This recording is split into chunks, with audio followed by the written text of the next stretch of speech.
Chapter 739. Buzz. In a flash of white light, a shallow scar flitted through the air, lingering in the air for a long time. Meanwhile, Wang Chang's sword image had already cut through Dian Mengpo's stellar energy barrier. The invisible and formless stellar energy barrier had been cut in two like a watermelon, causing Dian Mengpo's entire body to tremble in fear. Damn it, damn it, damn it. Dian Mengpo clenched his teeth, his eyelids twitching. The Great Snow Mountain Temple was said to have a 1,000-year legacy, the source of all martial arts on the plateau, and its ancient legacy was said to be on par with the entire Central Plains. But even someone like Dian Mengpo, who had ascended the holy mountain, entered the holy temple, and met with his master, had never seen anyone use so many powerful martial arts. Wang Chong was clearly a major realm lower than him, but he just happened to have all sorts of strange and wondrous arts. An evil art that could absorb energy was astonishing enough, and now he had this inconceivably sharp sword chi. Even in the holy temple, Dian Mengpo had rarely seen anyone learn so many powerful martial arts at once. Squad 3, Squad 4, Squad 7, Squad 12. Death's Scythe Formation. Dian Mengpo, the mantis stalks the cicada, unaware of the oriole behind. I'll kill you first, and then I'll kill your white braves. I'd like to see just what Uzun will use to fight against me. Wang Chang's eyes were bright and sharp as a sword in the darkness. His resounding voice was like a peal of thunder that resounded over the city. The art of war had a saying that soldiers were valued for quality, not quantity. The environment of Qixi was complex, and Dian Mengpo's decision to use several thousand white braves to attack the city was the correct one. In terms of the art of war alone, Dian Mengpo had already surpassed many famous generals of the Uzun and even the Tang dynasty. Even as an opponent, Wang Chong could not help but admire him. Unfortunately, there was always someone better out there. Dian Mengpo had met himself. As long as he got rid of Dian Mengpo and started a street fight in the city, no matter how famous the White Lion was, to Wang Chong without his warhorse he was nothing more than an ear. Wang Chong could even take the initiative to open the city after killing Dian Mengpo and kill everyone before dawn. Moreover, with Dian Mengpo's death, Qixi would have one less major threat. Yes, Marquis. Steel-blooded voices came from all around, and in a few short moments, one elite soldier after another who had fought with Wang Chong in the War of the Southwest had gathered together and fused together. Once the War of the Southwest had concluded, Wang Chong had begun to popularize the Death's Scythe battle formation, and now it was finally beginning to show its power. Everyone, go and help Marquis. The enemy this time is extremely powerful. Everyone be careful. Understood. With these final words, the combat squads howled forward. Stellar energy roiled as all sorts of supreme martial arts greeted Dian Mengpo. The benefits of being born into a great clan were immediately apparent. Python Dragon Roar. Chi Spear Art. 7 Destruction Slashes. Combat squads of 7 to 10 people each attacked Dian Mengpo from every direction. All sorts of martial arts attacked Dian Mengpo's barrier. 3rd Squad, Southwest, target Mingmen Point. 4th Squad, Southeast, target Clavicle Point. 7th Squad, fall back. Wang Chong had barely finished speaking when, boom! 7th Squad dodged one destructive black dragon stellar energy after another. If not for Wang Chong's timely order, 7th Squad would have been heavily injured. Continue. 12th Squad, take over 7th Squad's position. As clear orders were issued, Wang Chong's outstanding ability to command the battlefield was on full display. In Wang Chong's hands, what should have been a simple one-on-one duel between martial artists had become a battle of many against one, a battle that was akin to a war. On one side of the battlefield was Wang Chong and his nearly 100 elites, while on the other was the infamous Brigadier General of Uzun, Dian Mengpo. Although Dian Mengpo had also brought 2,000 or 3,000 white braves with him, the presence of the Steel Citadel made it impossible for them to help. 21st, 22nd, and 23rd Squads, get ready and join the fray. Wang Chong was still having more elites join the battle. The top of the walls was narrow, but Wang Chong was able to exploit the terrain to attack from different angles. Bang bang bang. One combat team after another responded to Wang Chang's call and entered the fray. At this time, the only squad that had not been summoned was the ballista squad. Twang twang twang. Booms rang out. Wang Chong had only prepared 4 ballistae, but he had countless ballista bolts. Thick ballista bolts were strewn across the ground, seemingly endless.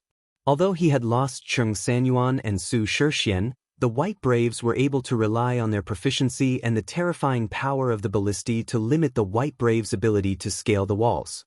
The 2,000-some White Braves were still unable to scale the walls, so they naturally couldn't open the gates.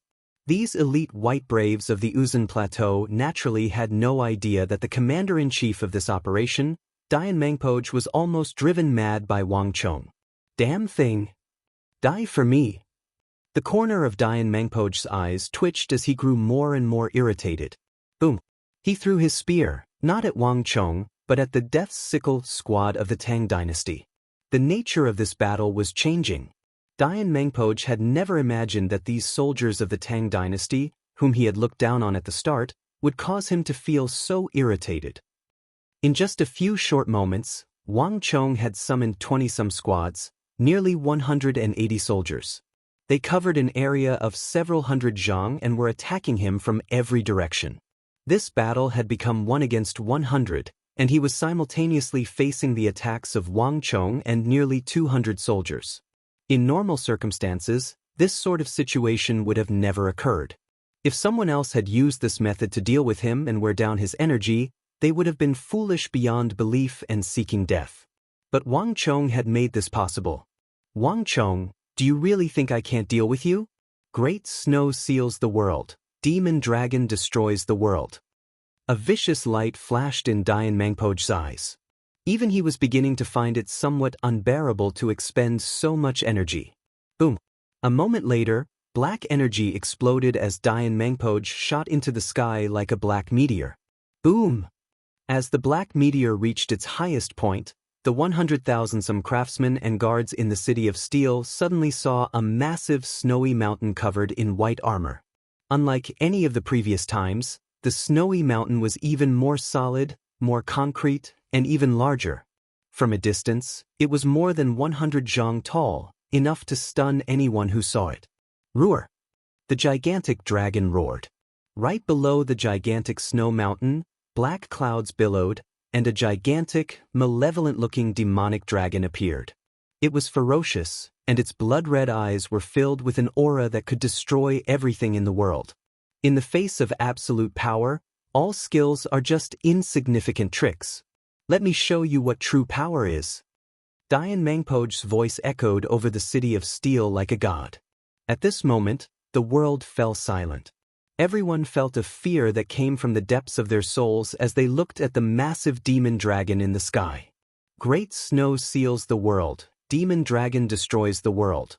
This was the most powerful and profound move of the Great Snow Mountain Demon Dragon art. Dian Mangpoj had once used this move to destroy Little Balor, completely destroying its city and forcing this small country in the western regions behind Uzun to surrender and become a vassal state of Uzun. The power of this move was enough to destroy all targets on the city walls, including Wang Chong. Umph! Wang Chong sneered, his long hair blowing in the wind as he raised his head to the sky, his expression devoid of fear. Dian Mangpoj, your thinking is too simple. So what if it's the Great Snow Mountain? So what if it's a demon dragon? Let me show you what a true martial art of the Central Plains is. Yin and Yang mutual transformation, universe reversal, great Yang art.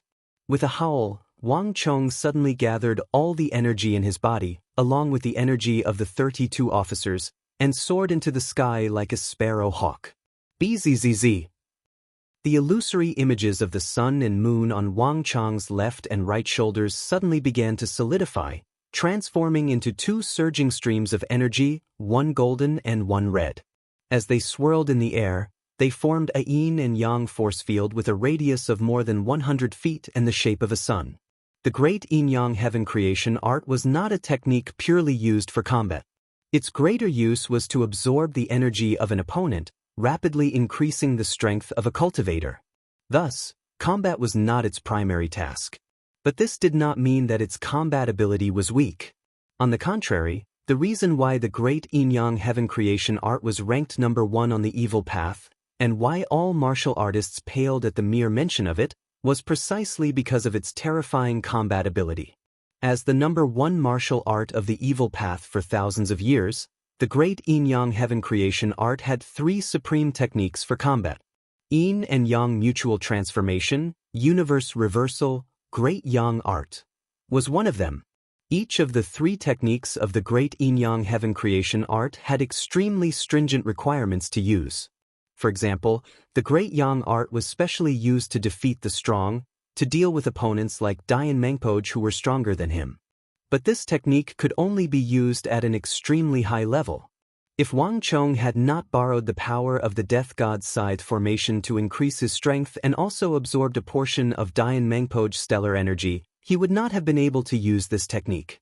In addition, if he wanted to use this technique, he would have to expend a large amount of blood qi and psychic energy. If he was unable to finish off his opponent in one move, then his strength would plummet, and he would very likely be hunted down by his opponent. This was also the reason why Wang Chong did not casually use this technique. Boom! In the blink of an eye, Wang Chong's golden red stellar energy collided with Dian Mengpoj in the air. There was an earth-shaking explosion, and it seemed like space itself was being torn apart. Everyone's ears were ringing from the shock waves, and they saw stars. Cover your ears. Chapter 740. Boom, boom, boom. In the air, Wang Chong's stellar energy fiercely collided with Dian Mengpoj. Wang Chong's strength was far inferior to Dian Mengpoj's, but under the effect of some strange energy, at least half of Dian Mengpoj's stellar energy was borrowed by Wang Chong, which, along with Wang Chong's own strength, transformed into a roiling flood that crashed into Dian Mengpoj. The dragon roared and the snow mountain crumbled. At this moment, there was a faint roar of pain, and then a black figure crashed down from the sky, crashing onto the wall. Boom! At this moment, everyone could clearly see that the figure falling down was not Wang Chong, but Dian Mengpoj. How is this possible? Su Kui and the others were stunned. They had experienced Dian Mengpoj's power, and the fact that he had needed nearly 200 elites of the army to surround and attack him was a testament to his strength. Wang Chong soared into the sky. Everyone had been prepared to receive Wang Chong in the event of his defeat, but no one had expected that the seemingly powerful Dian Mengpoj would be defeated in this one-on-one battle.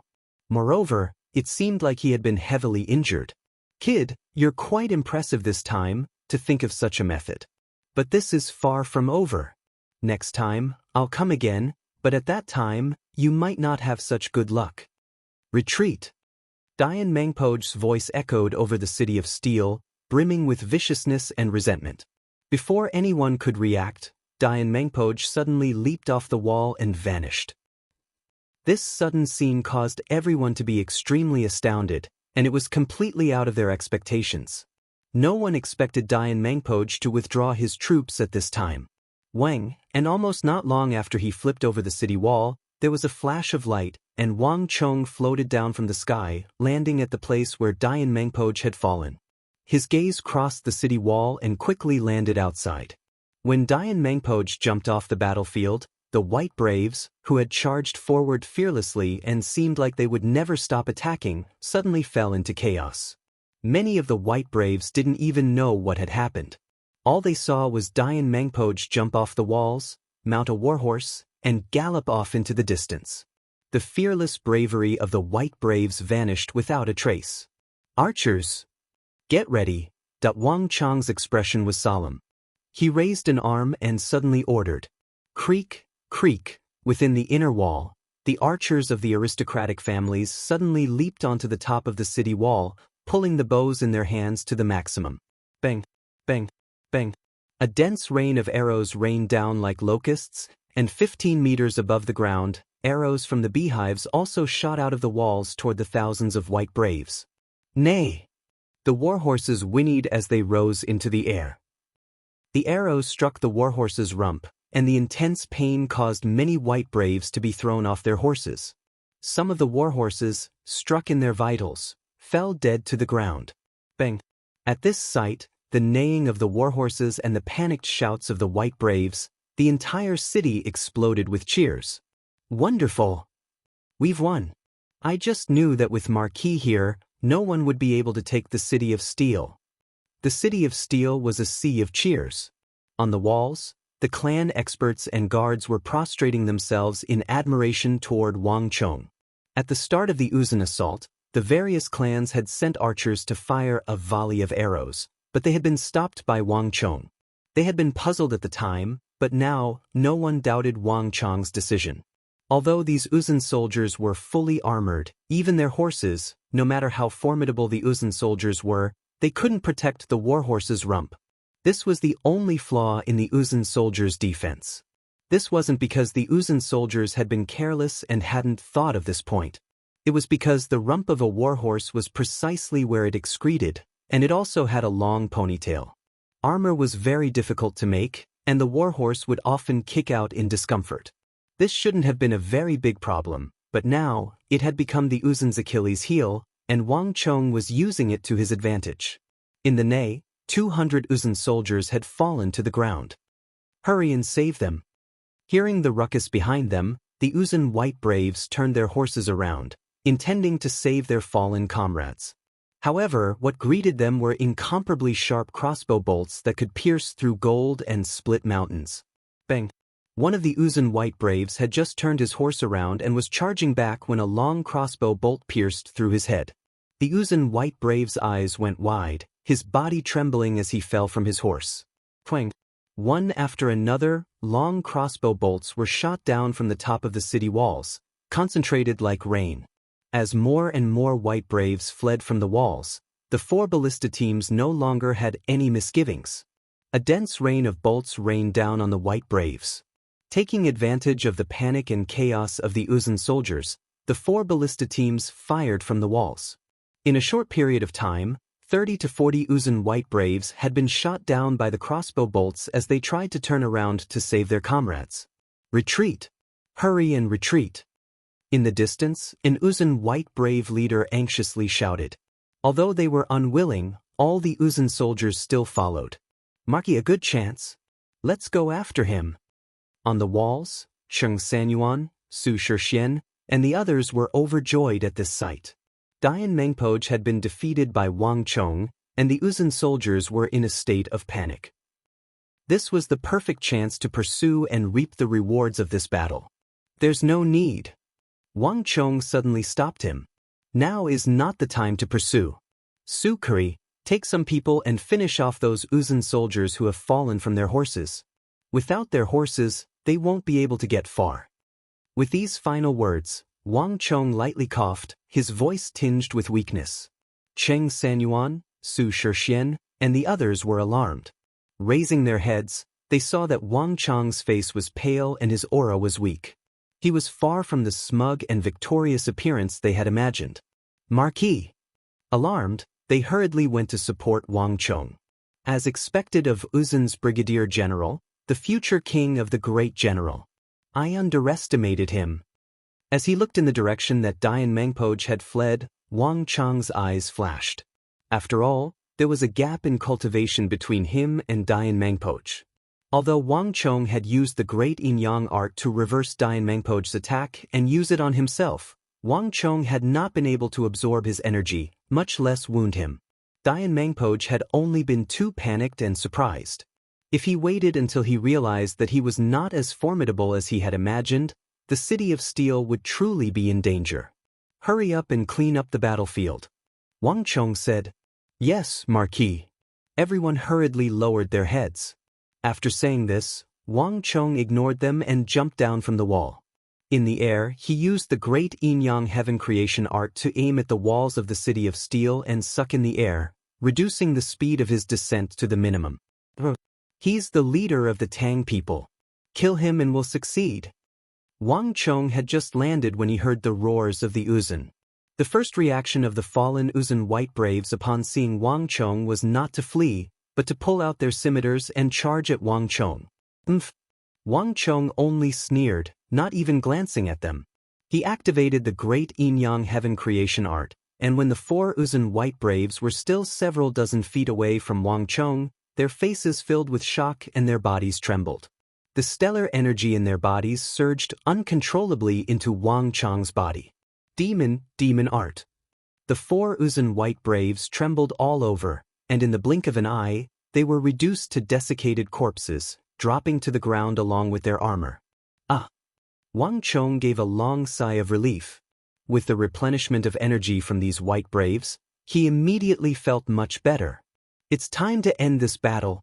Wang Chong opened his eyes and looked at the nearby Uzun White Braves, a thought flashing through his mind.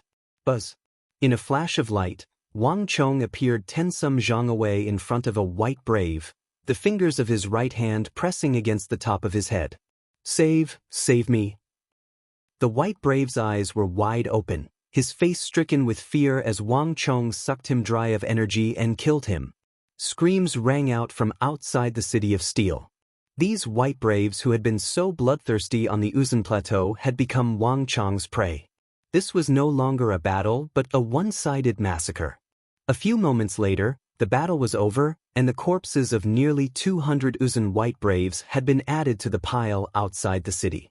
These elite cavalry, whose strength rivaled that of the Mamelukes, were nothing more than ants in the face of a powerful existence like Wang Chong.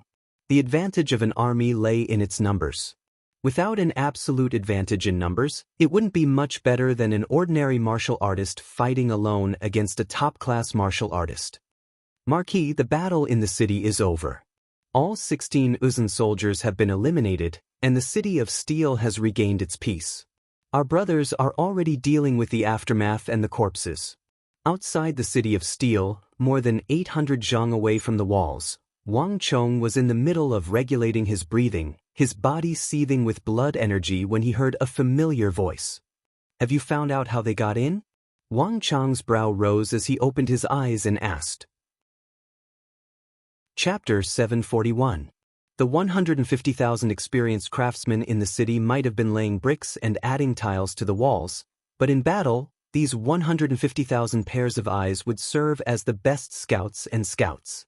No one would be able to escape their eyes and stealthily infiltrate the city of steel. But the truth was that before Dian Mangpoj had truly launched his sneak attack, there had been nothing strange in the city. To put it simply, Dian Mangpoj had not climbed the walls to get in, but had infiltrated the city of steel beforehand. From a certain perspective, this was simply inconceivable. Time was short, and we didn't have time to investigate. But according to Marquis's usual practice, after the incident, we took stock of everything and discovered several broken wooden chests. Those chests all have large holes in them, and at least half of the steel and steel modules are missing. Behind Wang Chong, a young man of 27 or 28 reported the results of his investigation. Wang Chong's brow creased, but then he understood. I truly underestimated him. He actually used the goods transported from the capital to the various prefectures to tamper with them. This Uzun madman seems to be much more meticulous than I imagined. Wang Chong quietly said to himself. For the sake of secrecy, Wang Chong had sealed many of the steel modules in wooden chests so that outsiders would not be able to see what was inside. The fact that someone had made a hole in these chests wasn't too big of a deal, not enough to make anyone think too much of it. But the fact that quite a few of the steel modules were missing was not as simple as it seemed. If his guess was right, this was probably why they had been able to hide from him and the 150,000 craftsmen in the city. I understand. Let's end this matter here. Increase security. In addition, Wang Chong took 2 steps back, but then he suddenly thought of something and stopped. In addition, have someone come and clean this place up. After glancing behind him, Wang Chong quickly left. The winds howled, and the thick stench of blood wafted through the air. Behind Wang Chong, the ground was strewn with the corpses of Uzun White Braves. There was nothing that didn't require a price. Dian Mangpoj had retreated, but the 200-some elite Uzun White Braves were the price he had to pay. The warhorses galloped through the darkness as the Uzun White Braves fled toward the Tibetan plateau. Next to Dian Mangpoj was an Uzun White Braves deputy general, his face bewildered. Sir, what do we do now? The adjutant's eyes revealed a trace of deep worry. A force of more than 2,000 White Braves had lost 200 or 300 men in the siege. Such a loss had never occurred to the elite White Braves before. This tiny city of steel had lost more white braves than an entire country. At the very least, the white braves had never suffered such casualties when they attacked greater and lesser valor. And when they thought about how Lord Dusong Mangpoj was still waiting on the edge of the plateau for news of their victorious return, they began to tremble in fear and unease. I truly didn't think that we would be defeated in that small city with less than a few thousand soldiers. I didn't think that that brat from the Tang dynasty would be even more formidable than the legends say. Milord's attack was wise, and he was able to conquer the city and pull out the ground. I didn't think that not even Milord would be able to deal with him. Moreover, that city is unbelievably sturdy. Sanka and Zangba's metal attribute superpowers can easily turn a city gate into iron filings or into a steel giant. In previous battles, this move has always been successful. But this time, the two of them only managed to dig out a few inches. I truly can't believe it. General has always been proud. Now that he was defeated by a youth from the Tang dynasty, he must be feeling very uncomfortable. In the darkness, beneath the stars, the Uzun white braves all had different expressions on their faces as they thought about the battle just now, but none of them dared to say what they were thinking. They had already made ample preparations for this operation. The Great Snow Mountain Holy Land had deployed siege awls, the 5-clawed grappling hooks that could scale the walls, the hooves of horses, the metal element ability users, and the infiltration of the city ahead of time. To deal with a city that was still under construction, this was more than enough to kill a chicken with a butcher's knife. But who could have imagined that their opponent would be even more formidable? Moreover, even their leader, Dayan Mangpoj, had been defeated by them. In Uzun, although Dayan Mangpoj did not often lead troops into battle, he held an extremely high prestige in the hearts of the White Braves, not one bit inferior to the famed generals of the empire like Hoshu Wuzong. In truth, Dayan Mangpoj had already used the conquest of the surrounding small countries to prove himself. In those countries, Dayan Mangpoj's name was even more famous than all the other great generals of the empire. But no one had expected that the mission would fail. Not even their general had personally taken action and failed to kill that brat. That brat is smarter than I imagined. I underestimated him. An amused voice suddenly rang out in everyone's ears. Dayan Mangpoj smacked his lips and grinned. There was not the slightest hint of dejection on his face. On the contrary, it was brimming with a strong will to fight. Milord, in a flash, everyone was dumbfounded. They had anticipated Dayan Mangpoj's various reactions. Dejection, depression, but they had never imagined this. Dayan Mangpoj sneered, paying no attention to the people around him. Instead, he was thinking about the battle that had just concluded. His mind was in turmoil as he recalled many things. It had been a long time since he had encountered such an interesting opponent. Dayan Mangpoj could sense that his opponent was clearly weaker than him. In the past, the first time he had attacked while hiding under the walls, he would have been dead. But that fellow's senses were extremely sharp, and he had actually failed that time. This sort of thing had never happened before. Dayan Mangpoj's original intention had been to prevent Wang Chong from hiding in the crowd and using the 100,000 craftsmen as a cover to avoid battle, or perhaps even abandon the city and flee. In that case, his actions would have been meaningless. That was why Dayan Mangpoj, with his strength of a brigadier general, did not directly charge into the city. Instead, he quietly approached and hid, waiting for the best opportunity to ambush and assassinate. Dayan Mangpoj had used such an ambush many times when dealing with the small countries around Uzun such as Little Balor. The other side's generals did not even get a clear look at their opponent before they died in Dayan Mangpoj's hands. But Dayan Mangpoj did not expect that everything would go smoothly this time, and that Wang Chong's attention would also be attracted by the soldiers he had sent to the city. The only surprise was that the operation had actually failed. Ever since Dayan Mangpoj left the Great Snow Mountain Temple, this was the first time he had encountered such a formidable opponent in terms of strategy and tactics. However, this was a coincidence. There won't be such a good opportunity next time. Dayan Mangban said, his eyes bright and his expression like that of a ferocious beast, sending chills down one's spine. The White Braves were skilled in fighting in the open, and when charging in the open, the White Braves could look down on the world, capable of dealing with 5 to 10 times their number of cavalry. But the city of steel that Wang Chong had built was so sturdy and tall that even a full-strength attack from a brigadier general like Dian Mangpoj had failed to destroy this city that had been hastily constructed in a month. This was something he had never imagined. Dian Mangbo Mangji had 2,000 or 3,000 subordinates outside the city, but they were kept out of the city walls, unable to help him in his battle with Wang Chong. On the other hand, Wang Chong had summoned more than 200 of his subordinates and divided them into small groups. Using the strength of these small groups to attack him in an orderly manner, they were able to consume his stellar energy and internal energy. Dian Mangbo Mangji had never encountered such a situation before. It could be said that none of the opponents Dian Mangpoj had encountered before had this ability. But this only served to further agitate Dian Mangpoj's killing intent. Right now, even if the Tsenpo gave the order, he still wouldn't let go of this mission. There's no need to worry about the Tsenpo and Lord Mangpoj. I will explain things to them myself. Dian Mangpoj sinisterly smiled, his gaze deep in thought as he looked into the distance. In addition, get ready. For the time being, we won't need to worry about the city of steel.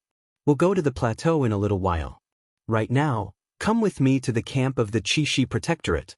Haha. Since we can't deal with that brat from the Wang clan, we'll go collect some interest first. Everyone in the surroundings was stunned at first, but soon they all started cheering. Yes, my lord. With a thunderous galloping of hooves, the 2,000-some Uzun White Braves suddenly changed direction.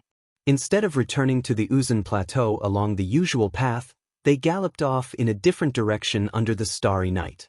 This night was bound to be a restless one. Flap flap. Not long after Dian Mangpoj left with his elite cavalry, a pitch-black pigeon with golden eyes flew through the air and into the main hall of the Qixi Protectorate headquarters. Bzz. For a moment, time seemed to stop, the Qixi Protectorate headquarters plunging into a deathly stillness, as if all the air in a radius of several hundred li had been sucked out. But a moment later, boom. The earth quaked and the entire Qixi Protectorate began to tremble and crack. An enraged and irrepressible voice resounded through the heavens. Bastard! Useless thing! You can't even do something as simple as this. This one spent so much effort in vain. How infuriating! A vast and mountainous energy swept out like a storm, shaking everything within a radius of 100 li. Fomenlinta was like an enraged beast, his frenzied, hurricane-like energy causing everyone to tremble in fear. On the border between Qixi and the Uzun Plateau, Fomenlinta had taken a great risk to open up a gap for the Uzun soldiers to pass through. Dusong Mangpoj was a smart man and should have understood his intentions. Chapter 742. Has Dusong Mangpoj lost his mind? Useless thing, wasting the chance I gave him. He only sent 2,000-some soldiers to attack the city. And that Dian Mangpoj, I thought he was some sort of character on the steppe, but he's really trash.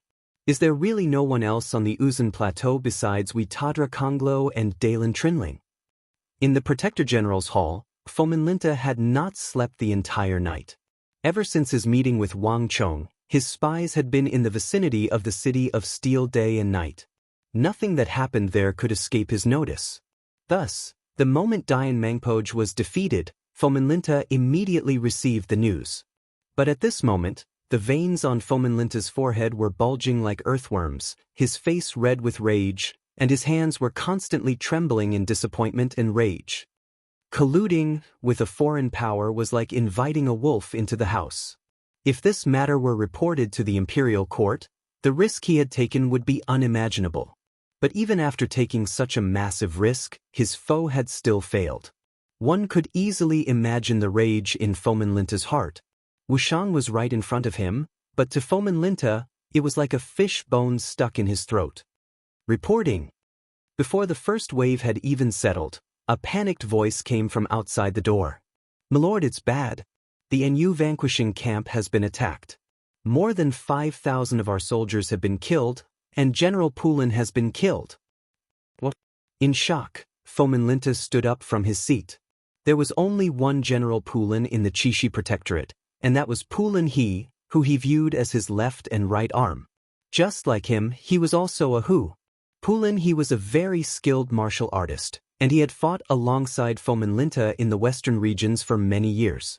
He was extremely experienced, and in his battles with Uzun he had made many great contributions. He could be said to be one of the people that Fomenlinta relied on the most. Impossible. Are you sure you're not mistaken? Fomenlinta's first reaction was that it was impossible. Report. As soon as Fomenlinta finished speaking, another panicked voice came from outside the hall, accompanied by the hurried sound of horse hooves. There's an urgent report from the conquering Crow army. They've been attacked and General Pulin has been killed. Before his voice faded away, a gust of wind blew in from outside the door. In the gust of wind, a dusty lieutenant rushed into the hall and knelt on the ground. On this lieutenant's back was a dark red arrow of command that was dripping with blood. This was an arrow of command that would only appear when something important happened in the army. When he saw this arrow, Fomenlinta's body trembled, and he finally couldn't help but let out a deafening roar. Dusong Mengpoj. This furious roar was like a clap of thunder that resounded over all of Chishi. The city of Steel was brightly lit and bustling with activity. Market. We've already investigated. Just yesterday, one of our caravans was attacked on the way to Wushang. We sent some guards to investigate, but because the caravan was unharmed and the goods were undamaged, we didn't pay much attention to it and didn't report it to our superiors. Wang Chong was seated in a newly constructed residence, several officers in front of him. One of these officers was tall and thin, and he was carefully flipping through a diary. Have you found the people escorting the steel caravan? Wang Chong raised his eyes and asked. Replying to Marquis, it hasn't been long, and the incident happened yesterday. They're still in the city, planning to leave tomorrow morning. I've already called them over, and they're waiting outside the gate. Chimbin said. Wang Chong nodded, and several panic-stricken caravan members quickly walked in. After some careful questioning, everything was as they had expected. The people who had attacked them were all masked, with only their eyes showing. The caravan members had believed that they were bandits and highwaymen, but because there had been no casualties and no damage to the goods, they hadn't paid much attention to them. At the time, fearing that their reputation would be affected, they had even taken the initiative to persuade the guards to suppress the matter. But now that something like this had happened, they were clearly very uneasy. As expected, Wang Chong slightly closed his eyes, his body leaning back against the back of the red sandalwood chair, the index finger of his right hand unconsciously tapping against the armrest. These people were inexperienced, so they were oblivious to the situation. However, Wang Chong had participated in the extermination of bandits before, and he knew that bandits and highwaymen lived on the edge of a blade. These people were straightforward, and they were true fugitives. To them, raiding and robbing was just like eating or drinking. It was a completely daily occurrence.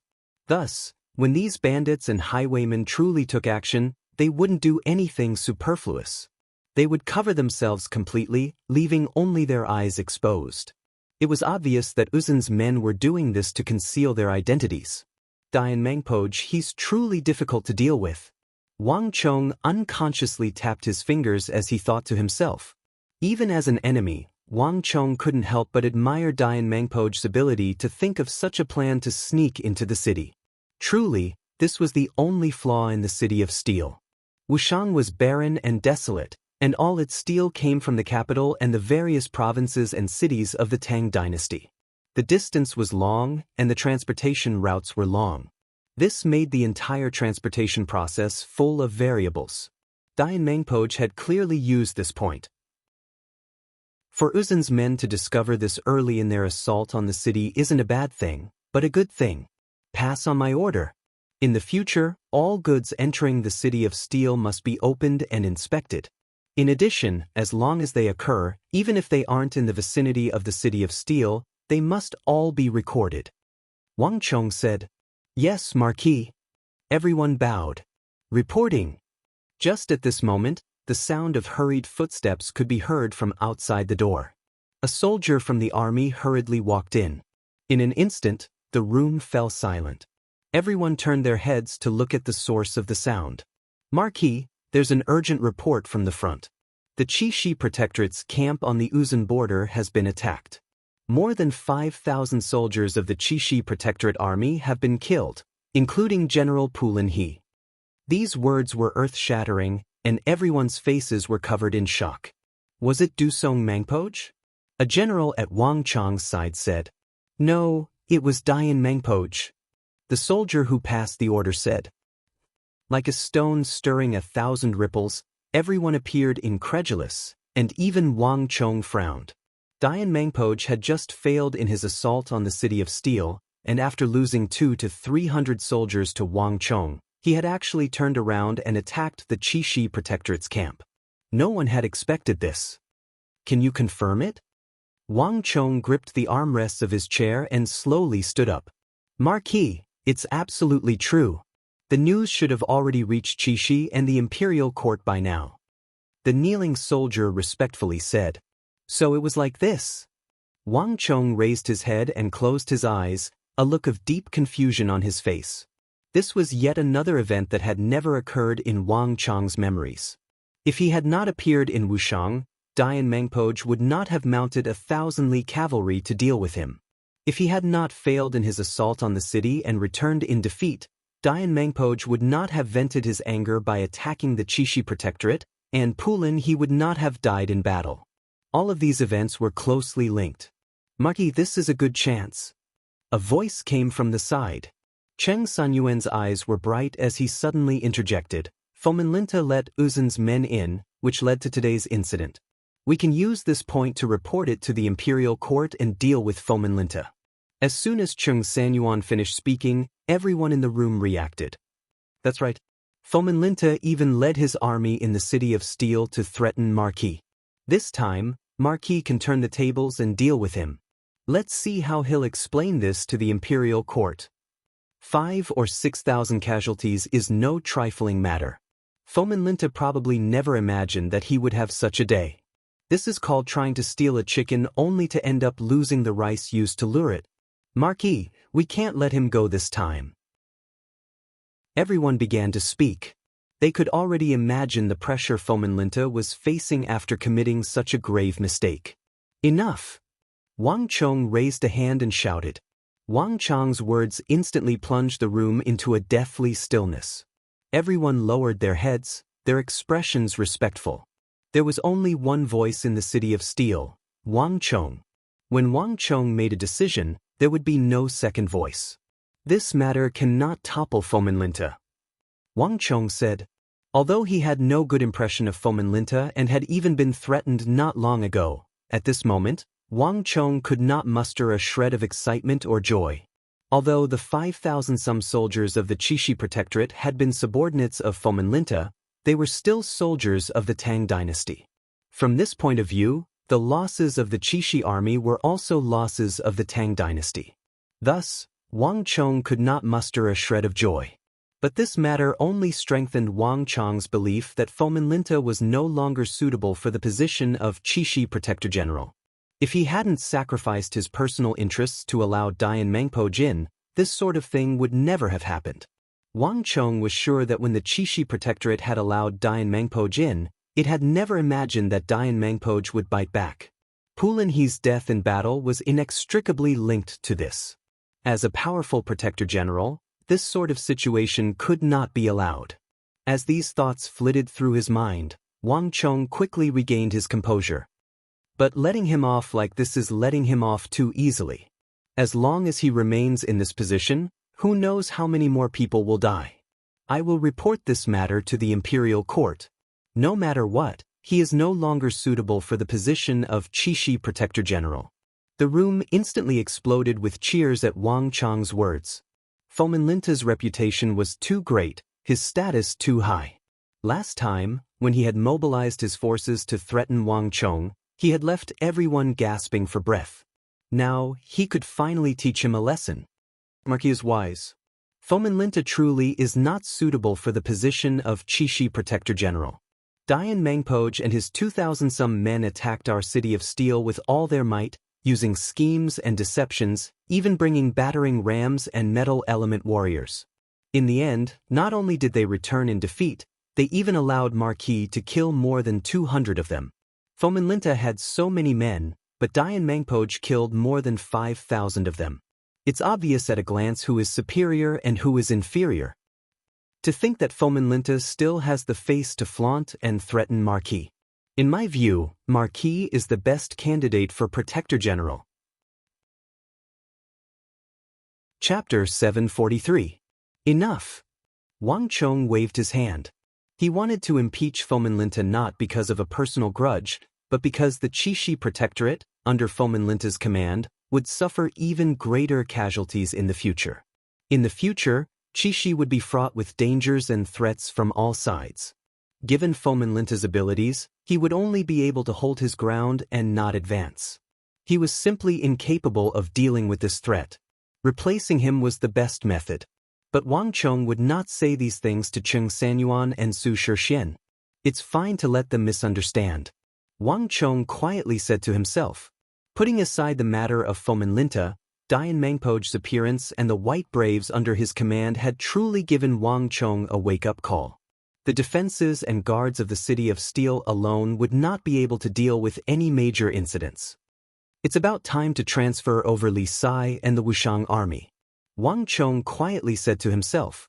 Based on the time that had passed, Li Sai's training in Wushang village should be about done, and the first batch of Wushang soldiers should have been born. The White Braves had swept through the world. They were slightly inferior to the Mamelukes, but they were even more valiant. In all of the Central Plains, only the Wushang cavalry under Wang Chong's command could surpass them. Flap flap. A few moments later, a messenger bird soared into the sky, flying toward Wushang. All of you, listen to me clearly. The duty of a soldier is to obey.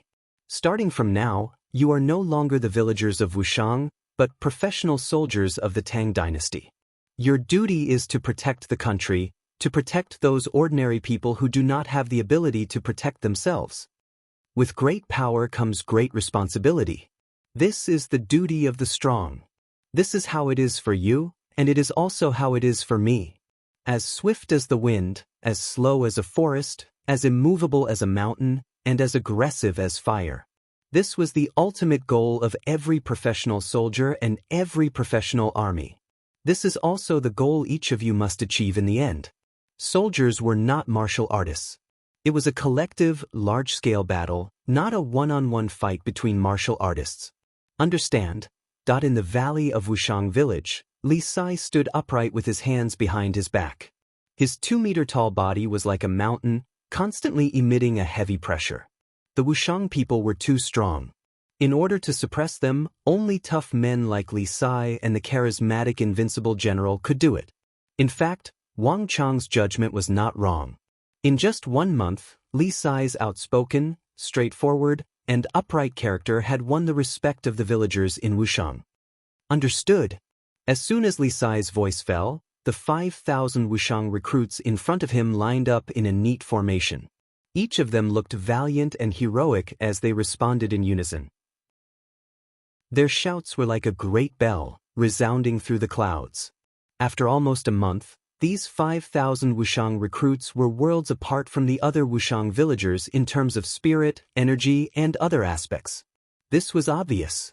They were more spirited, more upright, more focused on cooperation, and more focused on obeying orders. Very good. Li Sai's eyes were like lightning as he quickly scanned the crowd. His expression was extremely solemn. Now, the first flag on the cliff on the right. You only have 7 seconds. If you are any slower, the training will immediately fail. During the training, if there is any mistake in the team, you will immediately fail. Understood? Understood. The crowd responded loudly again. If you fail, there will be punishment. Do you see those cane bearers at the side of the square? You should know what the consequences are. Li Sai stretched out a finger and pointed into the distance as he said sternly. Boom! A burst of laughter suddenly came from afar. The originally spirited Wushang recruits all lowered their heads or turned their faces away. They looked embarrassed and unnatural, no longer as spirited as before. The people of Wushang were all powerful.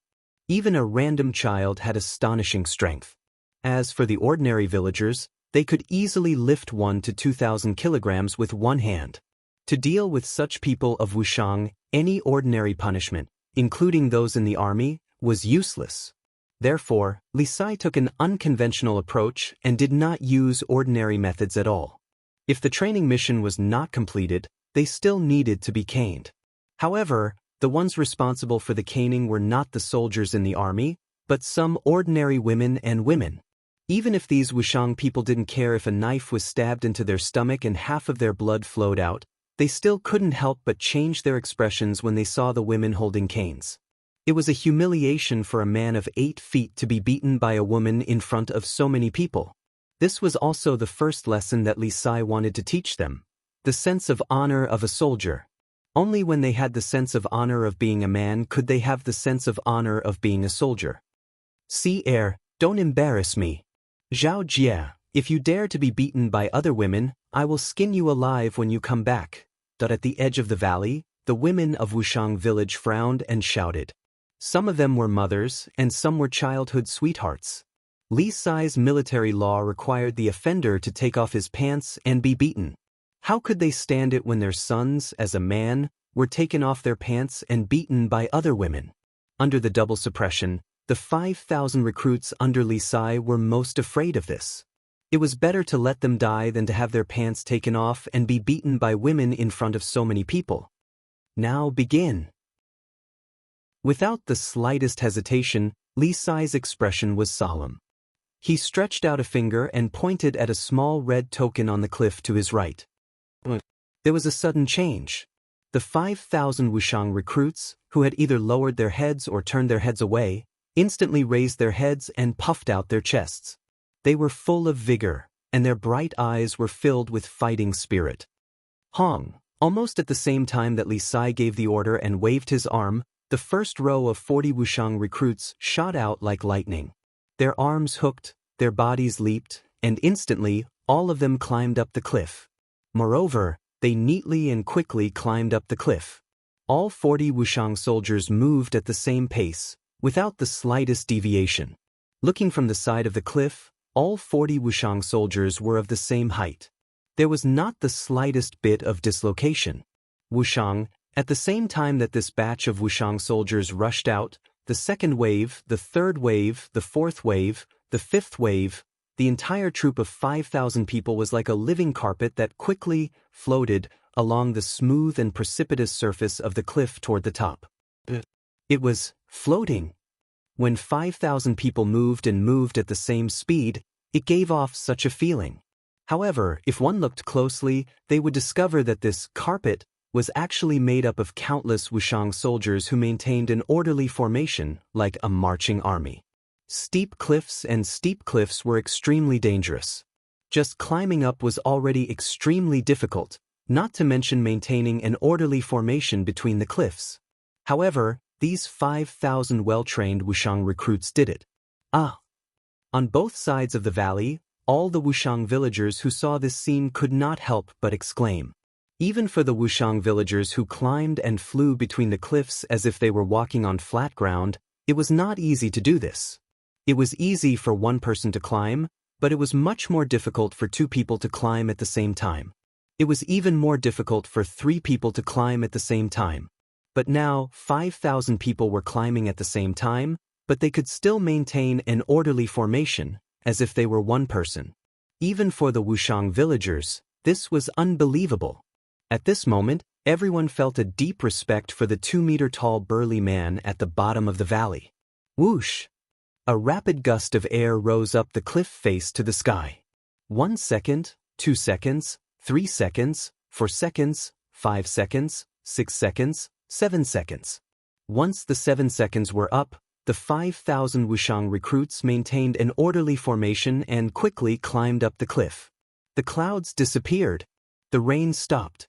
When the last row of Wushang recruits climbed up the cliff, everything became quiet again. Not a single sound could be heard.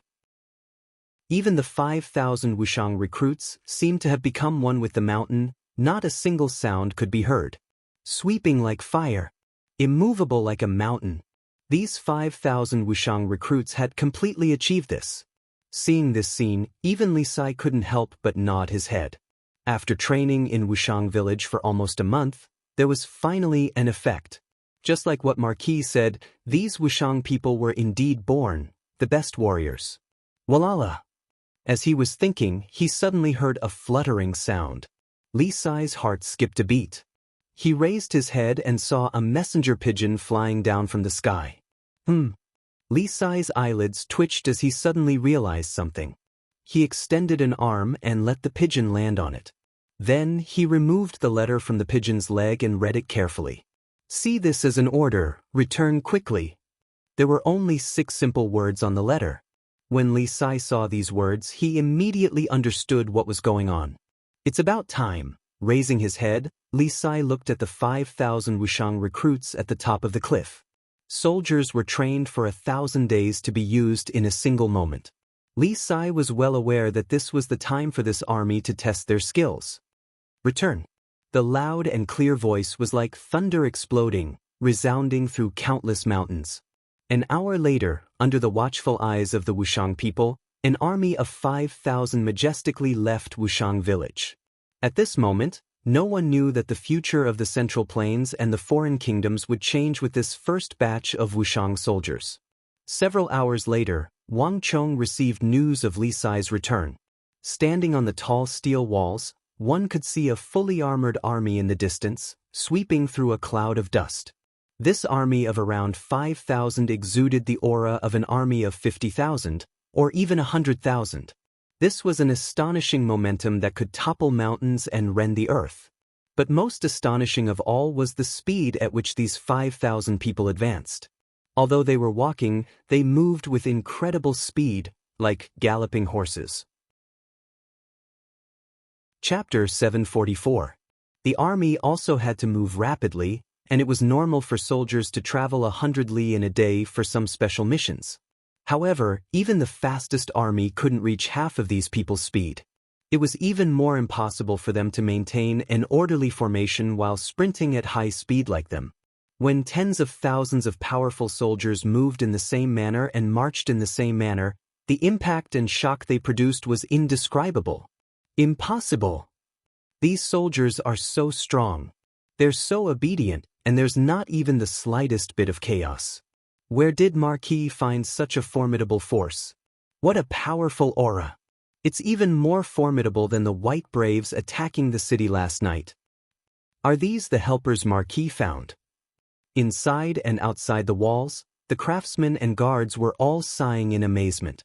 These are the Wushang soldiers that Marquis found? On the southwest wall, Zhang Shouji was currently inspecting the walls, and as he saw the Wushang soldiers from the east, he couldn't help but sigh. He was one of the few people who knew of the existence of Wushang village, but this was his first time seeing the soldiers of Wushang village. Truly formidable. This aura, no wonder Marquis would send General Li. Zhang Shouji quietly said to himself. He had experienced the bitter battles of the Southwest. In the War of the Southwest, those who had survived the assault of the Mengshi, Yusang army had essentially been the elite of the elite. But Zhang Shouji felt that not even the most elite of the Southwestern Protectorate army could compare to the Wushang army that Li Sai was leading from the east. The Wushang soldiers were very fast, and in a few moments, they were less than several hundred zhang from the City of Steel. At this moment, the gate opened, and Wang Chong rode out with Cheng Sanyuan and the others. Marquis! When he saw Wang Chong, Li Sai got down from his horse and strode over. He bowed in front of Wang Chong. Fortunately, I have completed the first phase of the Wushang soldiers' training. Please inspect them. Wang Chong nodded. His gaze shifted from Li Sai to the 5,000 Wushang soldiers. These Wushang soldiers were completely different from when Wang Chong first met them. They were fully equipped with armor, and had already begun to take on the shape of the Wushang Iron Cavalry. Not bad, you've worked hard. Wang Chong patted Li Sai on the shoulder and turned his head. Li Sai truly was very capable. In a short month he had been able to train these 5,000 Wushang soldiers into their current state. They were as immovable as a mountain and as aggressive as fire. There were probably only a few people in the army who could do this. He truly was worthy of being the future invincible great general. go and rest. Leave the army in the back to me, Wang Chong said. From the isolated villagers of Wushang to the world-renowned Wushang Iron Cavalry, this process had not been accomplished in a single step. They had still not cultivated the martial arts that had been specially created for them, nor had they cultivated the Wushang halo that had been named after their village. Most importantly, they had still not obtained the warhorse that was the most important thing to a cavalry soldier. Everything is ready. All that's missing is the East Wind and Huleeg's warhorse, Wang Chong quietly said to himself. The 5,000 Wushang Iron Cavalry needed 5,000 warhorses, and only Huleeg could obtain the finest Turkic warhorses. Looking at the time, it's about time. I wonder how his preparations are going. There was a long border between Qixi and the Turkic steppe, where the Qixi Protectorate, the Biding Protectorate Army, and the Western Turkic Khaganate were garrisoned. These soldiers normally kept each other in check, maintaining peace and tranquility on both sides of the border. But at a time like this, it had become the greatest obstacle to Wang Chong's warhorses. 5,000 warhorses was no small number, and such a large herd could not possibly be hidden from the eyes and ears of the Qixi Protectorate Army, the Biding Protectorate Army, and the Western Turkic Khaganate. Given Wang Chong's relationship with the two protector generals, if he was discovered, there was an 80 to 90% chance that he would end up helping someone else.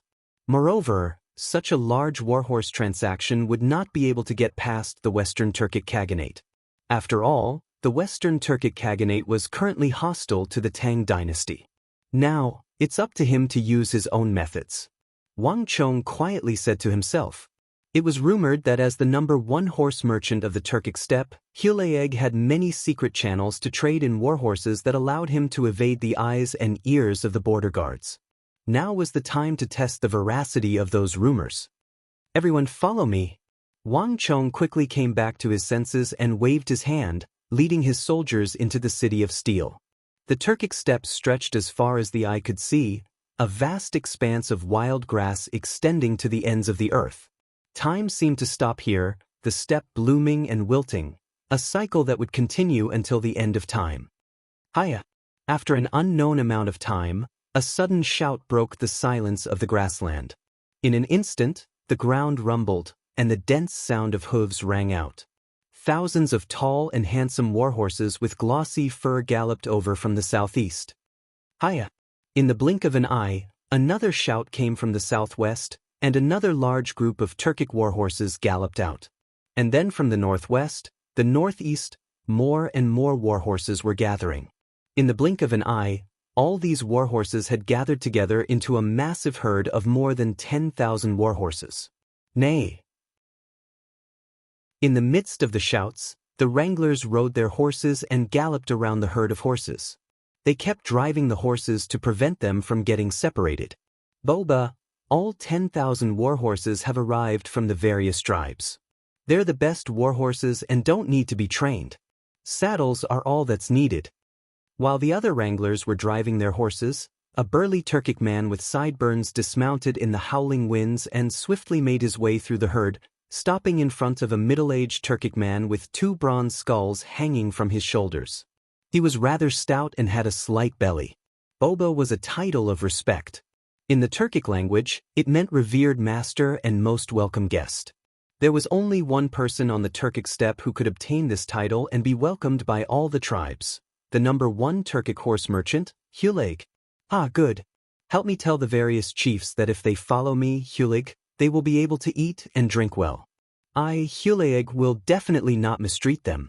I can now inform the young marquis to carry out the first transaction. Huleeg sat on a scarlet Fergana horse, looking at the vast herd of horses before him with a bold and forthright air. His laughter echoed over the steppe. Crash! 2 days later, a pigeon flew into Wang Chong's residence in the city of steel. Within the residence, Wang Chong was seated behind a desk, silently flipping through the journey to the western regions that Yang Hongchang had sent over. This was a book introducing the various kingdoms of the western regions. Wang Chong had Yang Hongchang find it for him. Suddenly, Wang Chong's eyes widened when he saw the pigeon fly into the study. Huleeg. A black ribbon was tied to the right leg of the pigeon. Wang Chong immediately recognized it. He had given this to Hulieg so that he could communicate with him at any time. So fast. A hint of surprise flashed through Wang Chong's eyes as he swiftly grabbed the pigeon and removed the letter from its leg. Hulieg's handwriting was crooked, but the contents of the letter were exactly what Wang Chong wanted to hear. Young Marquis Wang Chong, the first batch of 10,000 warhorses has been prepared. We can begin the transaction in 2 days. We will hand over the money with the goods. I will personally deliver the warhorses to Sir's City of Steel. Although Hulieg had done his utmost to imitate the official language of the Tang dynasty, he had still ended up with something that sounded neither right nor wrong. But this was not important. The most important thing was that Hulieg had truly prepared 10,000 of the best Turkic warhorses. As expected, I didn't make the wrong choice. This Hulieg truly does have some skill. I didn't take the risk of sneaking into the western regions just to find him in vain. Holding the letter, Wang Chong's eyes lit up with joy. Hulieg had truly given him a pleasant surprise. 10,000 warhorses, and the best Turkic warhorses at that, was no small number. Such a large number of warhorses was like a great fire in the dark night, easily attracting the attention of others, especially the Western Turkic Khaganate. The moment they were discovered, the transaction would immediately be halted. But with Hulieg's incredible skill, he had managed to gather 10,000 of the best Turkic warhorses in such a short time. And from what he had said, he actually wanted to personally deliver the warhorses to the walls of the City of Steel. This truly was no small surprise. Is it Hulieg? A voice suddenly came from behind. It was Li Sai's voice. In the last few days, he had returned to the city and learned from Wang Chong about Hulieg's matter. Wang Chong nodded. I'll leave this matter to you. Take some people and get in touch with him. This general understands. Li Sai gave a serious nod. Wang Chong didn't need to explain just how important warhorses were to cavalry. Li Sai placed even more importance on this transaction with the Turks than Wang Chong. This transaction involves 1 million taels of gold. When the time comes, Hulieg will probably ask for a portion of the payment in advance. The gold is with Senior Zhang Shouji, so you can take some people to get it. All matters involving Hulieg will be left to you to handle.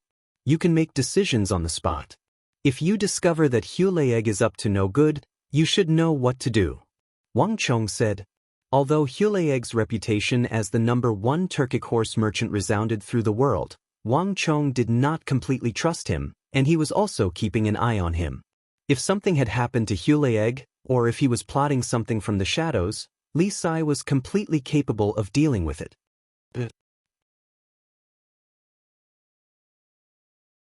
Chapter 745. Wang Chong viewed this first transaction with Hulieg with extreme importance. If this transaction was free of any schemes and everything went smoothly, then his plan could truly be carried out.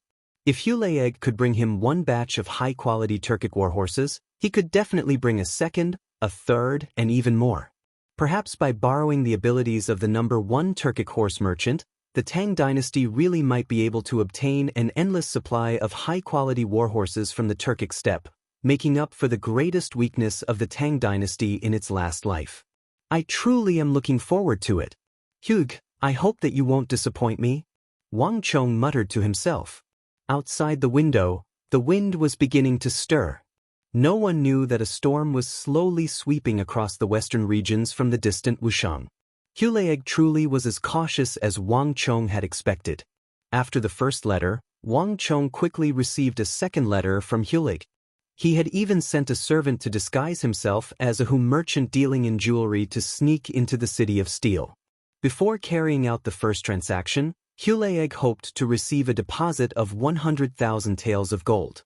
This caused no small amount of controversy among Wang Chong's subordinates, but in the end, it was Wang Chong who stood his ground and gave the 100,000 taels of gold to the servant. Those who wanted to do great things had to have the boldness to do so. It was impossible to not take any risks. Compared to the benefits that the Tang dynasty could obtain in the future, 100,000 taels of gold was truly nothing. After the first deposit was sent, the details of the transaction were quickly confirmed. The time was set for the following night, after the Z period. The transaction would take place 100 li to the northwest of the city of Steel, with the money handed over and the goods handed over. However, Hulaeg also made an additional request. He hoped that Wang Chong would personally attend the transaction. Time flew by, and 2 days passed in the blink of an eye. It was quickly time for the discussion of the transaction. The moon was dark, the stars were dim, and fierce winds howled through the sky. In the starry night, figures lined up neatly, waiting silently. "Marquis, it's been so long, so why haven't the Turks appeared? Could it be that they won't come?" After waiting for more than 4 hours, Cheng Sanyuan finally couldn't help but ask. "Yes, the Turks can't be trusted. He clearly knows that our Tang dynasty is at war with the Western Turks, but he still sold us horses. This is truly suspicious. Could it be that they only came for the 100,000 taels of gold? Besides, if they wanted to trade, they should have come long ago." Su Shixian agreed. The agreed time for the transaction was the Z period, but dawn was approaching, and Hulaeg still had not appeared. This made Wang Chong's generals rather uneasy. "Haha, don't worry, it's only 100,000 taels of gold. Compared to the transaction amount we've agreed on, it's just a drop in the bucket. It's basically nothing." With Hulaeg's eyes, he wouldn't care. Wang Chong stood ramrod straight with his hands clasped behind his back, his long hair fluttering in the wind.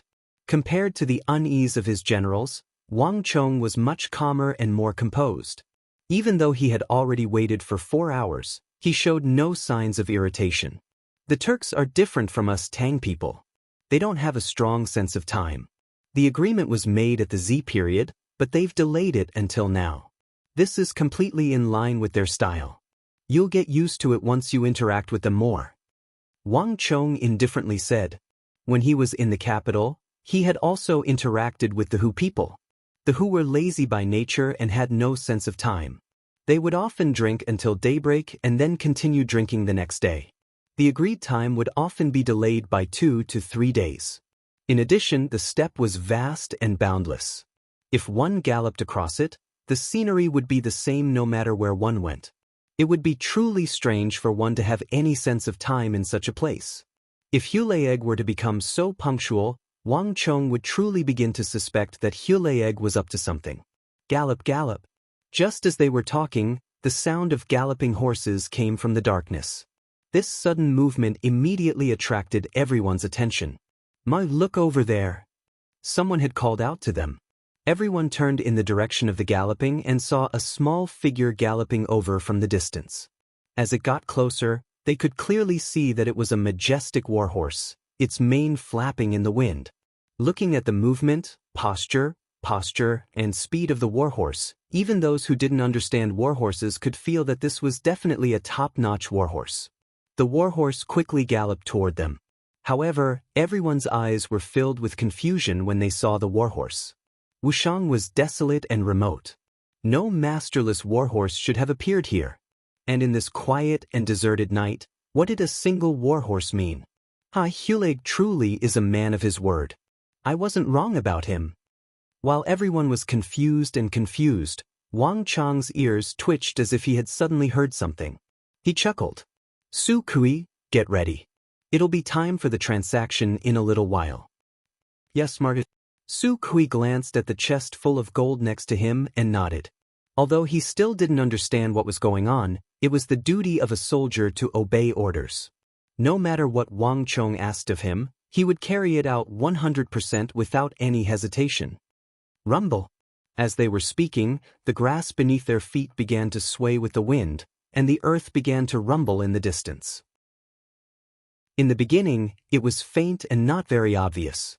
However, in just a short period of time, the low trembling sound became the roar of huge waves crashing against the shore. "Look over there! Look over there! So many warhorses!" Someone suddenly called out, and everyone quickly realized what was going on. Deep in the night, along the northwest direction, countless shadows of warhorses could be seen, densely packed, galloping over from afar. The rumbling that everyone heard was the sound of those warhorses galloping together. Young Master Wang, we finally meet again. While everyone was still attracted by the warhorse, A burst of rough laughter suddenly came from the back of the warhorse.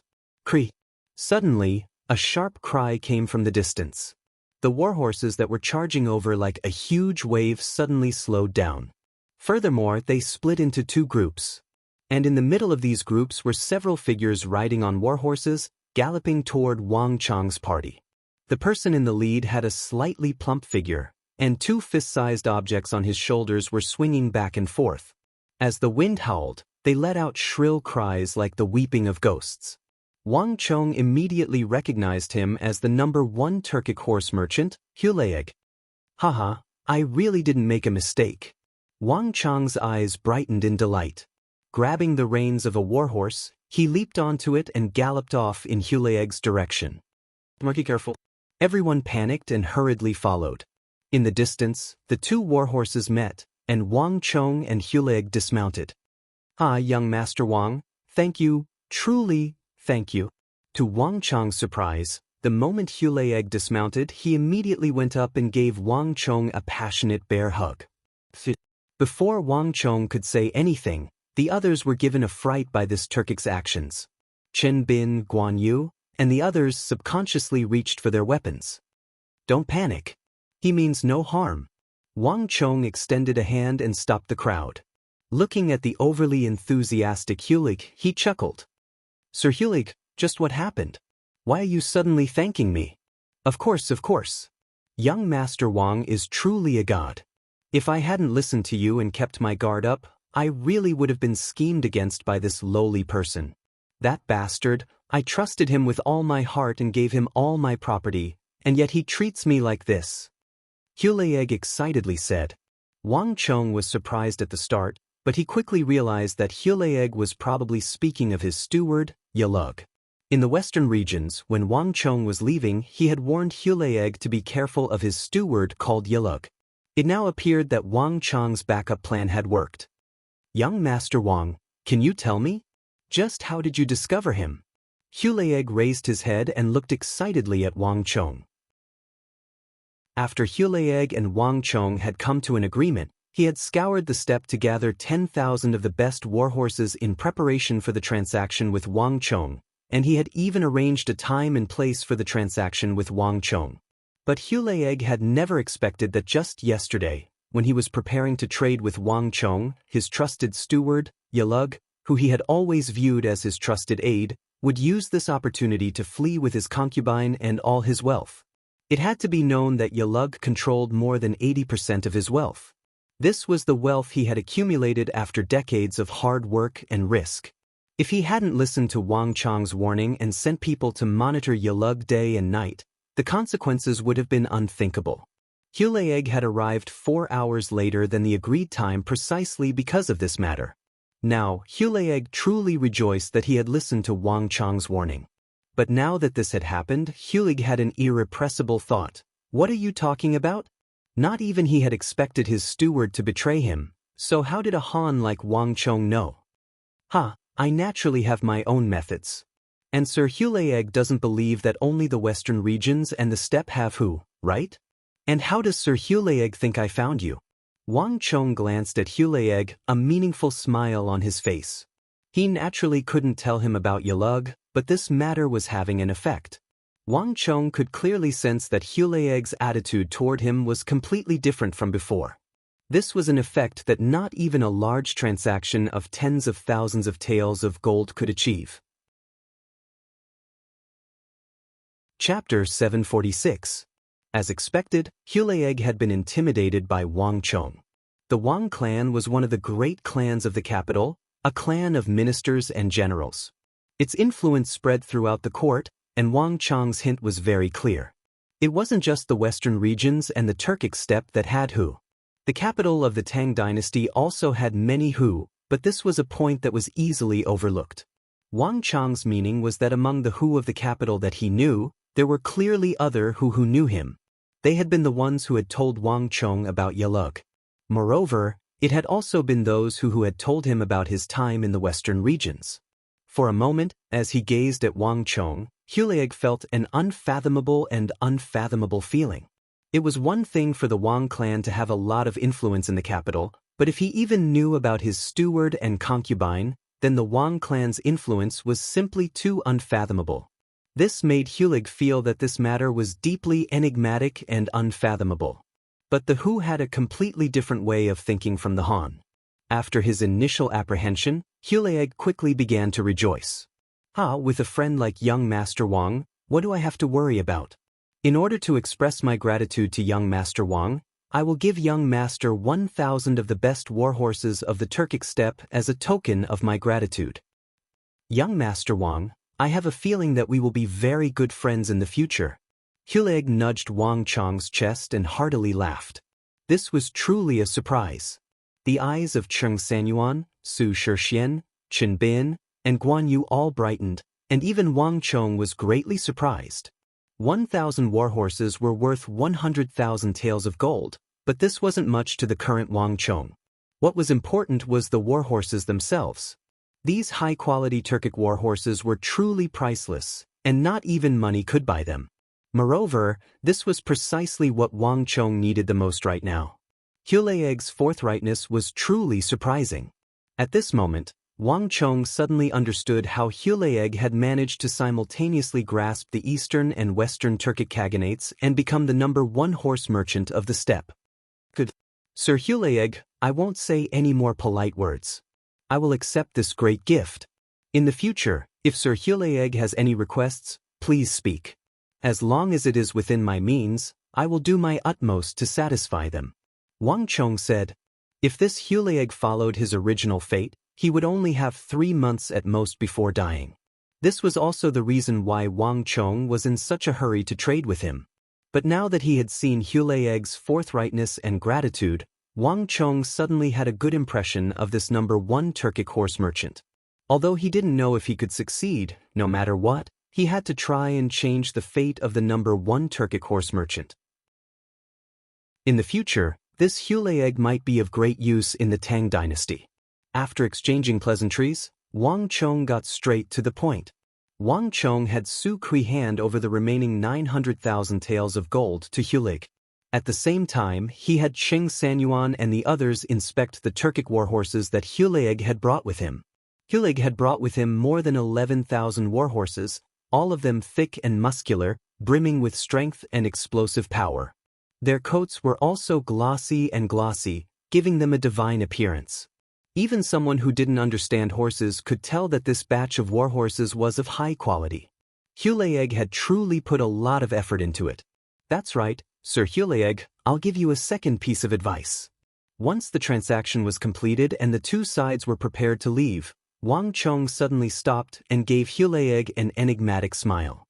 When Hulig saw this smile, his heart immediately began to thump, and he had a bad premonition. This was not the first time Hulig had seen Wang Chong smile like this. The last time he saw this smile, his subordinate Yulug had almost absconded with the money and taken more than half of his fortune with him. What does young Master Wang wish to say? Hulig will definitely listen. This time, Hulig respectfully bowed in accordance with the etiquette of the Central Plains. The Turkic steppe did not have this sort of etiquette. After the Yulug incident, one could easily imagine how much respect Hulig had for Wang Chong's opinion. If Sir Hulig believes in me, then for the next 7 days, it would be best if you don't leave your house. In addition, if you really can't avoid it, if you must go out, put on a piece of metal armor, and do your best not to go to the east. With these words, Wang Chong left. He left Hulig standing in a daze, speechless. Hiya! With a shout from the distance, more than 10,000 warhorses, driven by several hundred elite soldiers, quickly vanished into the darkness in a cloud of dust. Boba, is this Tang people just trying to scare us? We're on the steppe and no one knows where we are. How did he know? Moreover, we've already met with the chiefs of the east. For at least 10 days, we'll be too busy to go to the east. In my view, this matter isn't reliable at all.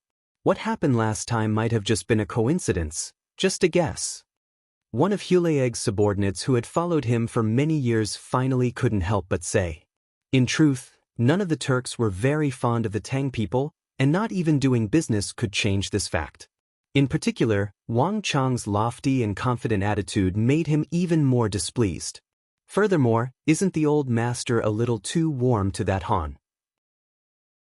He had followed the old master for so many years and done business with many people, but this is the first time he has seen the old master so warm to a Han, even gifting him 1,000 of the best Turkic warhorses for free.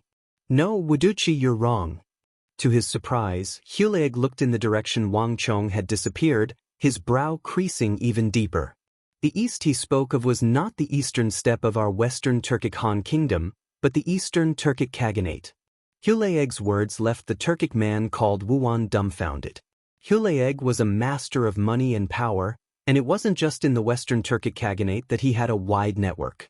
In the steppe ruled by Uzmush Khagan of the eastern Turkic Khaganate, Hulaeg also had a close relationship with the chiefs of the various tribes there. Not long ago, Hulaeg had arranged to meet with several powerful tribal chiefs who had a close relationship with Hulaeg. But very few people knew of this matter, and Hulaeg had only made this decision not too long ago. But how did Wang Chong know? If he even knew of such a secret, it would be far too inconceivable.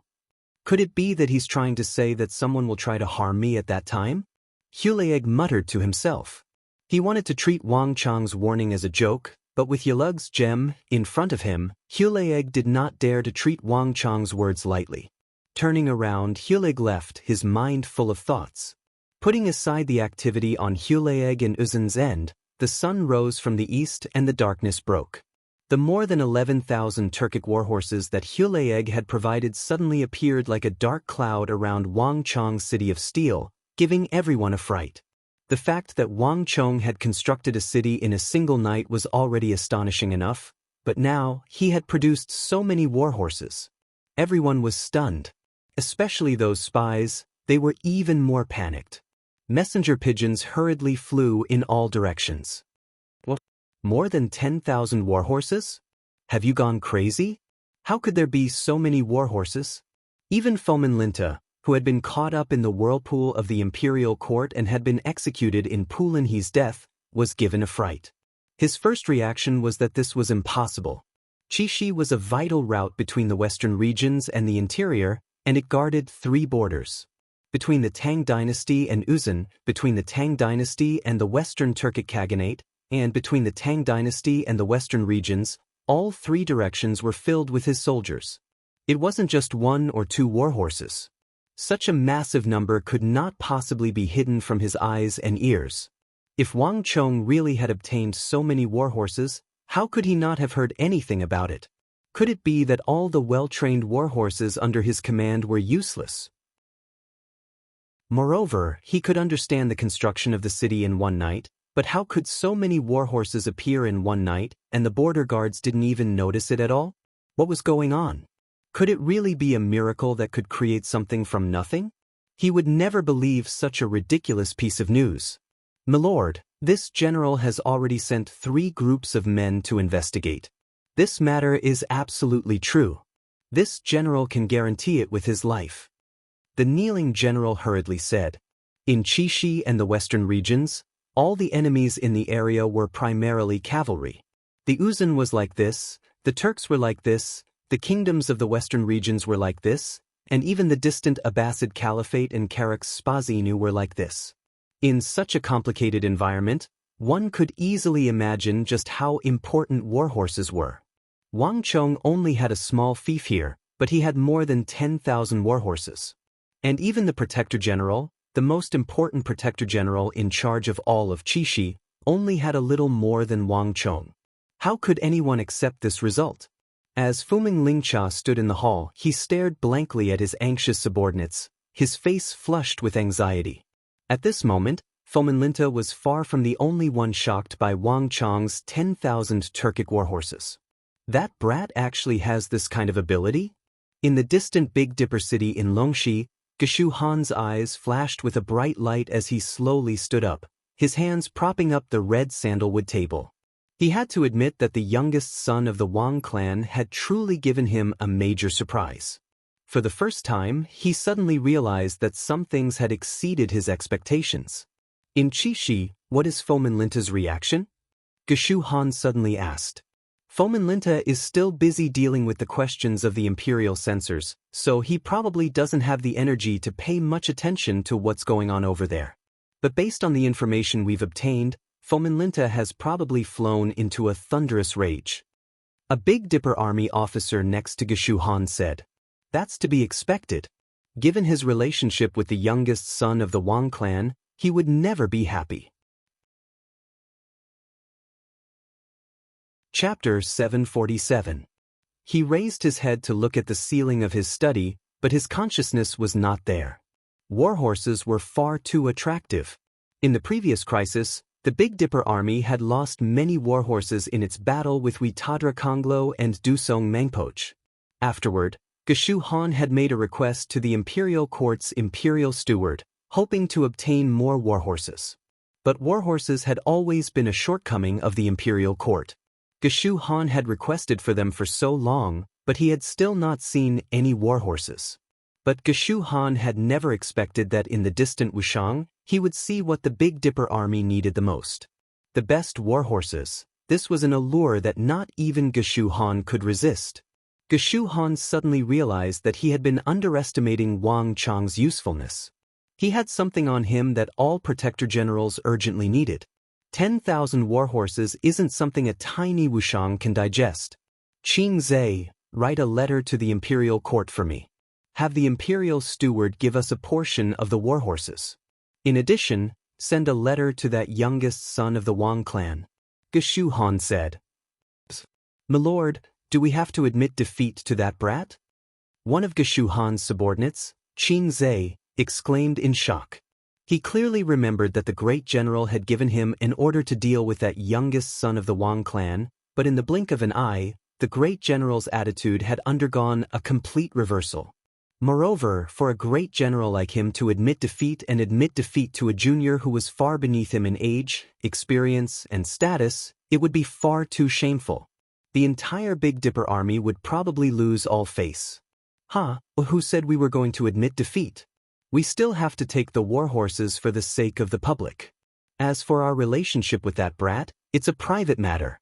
If that brat can't even handle this little pressure, we should have him withdraw as soon as possible. In the end, that will be for his own good.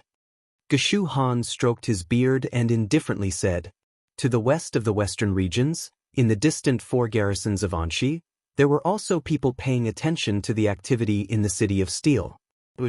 A messenger pigeon flew down from the sky. However, this messenger pigeon did not fly into the hands of Gao Xianji or Feng Changqing, the 2 twin paragons of the empire. Instead, it fell into the hands of a black-faced general with a full beard. All the extremely important news sent to Anxi had to pass through this trusted general of Gao Xianji's, and only then would it be delivered to Gao Xianji. More than 11,000 of the best Turkic warhorses? How can there be such absurd news? What are those scouts and spies at the front thinking? More than 11,000 of the best Turkic warhorses, do they know how much it costs? Furthermore, this was not something that could be achieved with money alone. Last time, the Protector General wanted to trade for a better batch of warhorses with the Turks, but he was immediately rejected. Not even the Lord Protector General could do it, so how could a brat still wet behind the ears? Moreover, with Fomenlinta here, how could he allow so many warhorses to pass?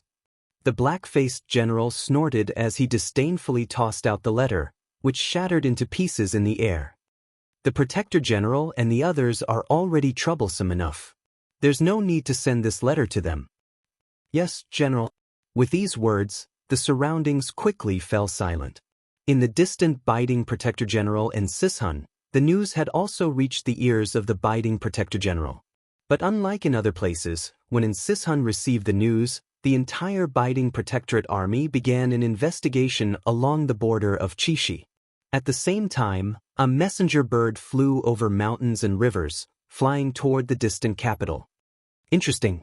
Geshu Han, Fomenlinta, and Sishun, and the other Hu generals have jointly submitted a memorial to the imperial court, requesting soldiers from us. In the city of Steel, Wang Chong put down the letter from the imperial court and chuckled. The mighty protector generals and great generals of the empire had actually jointly requested a warhorse from a nobody like him, a newly established and powerless nobody. Just the thought of it was inconceivable. Marquis, they want a piece of the pie this time.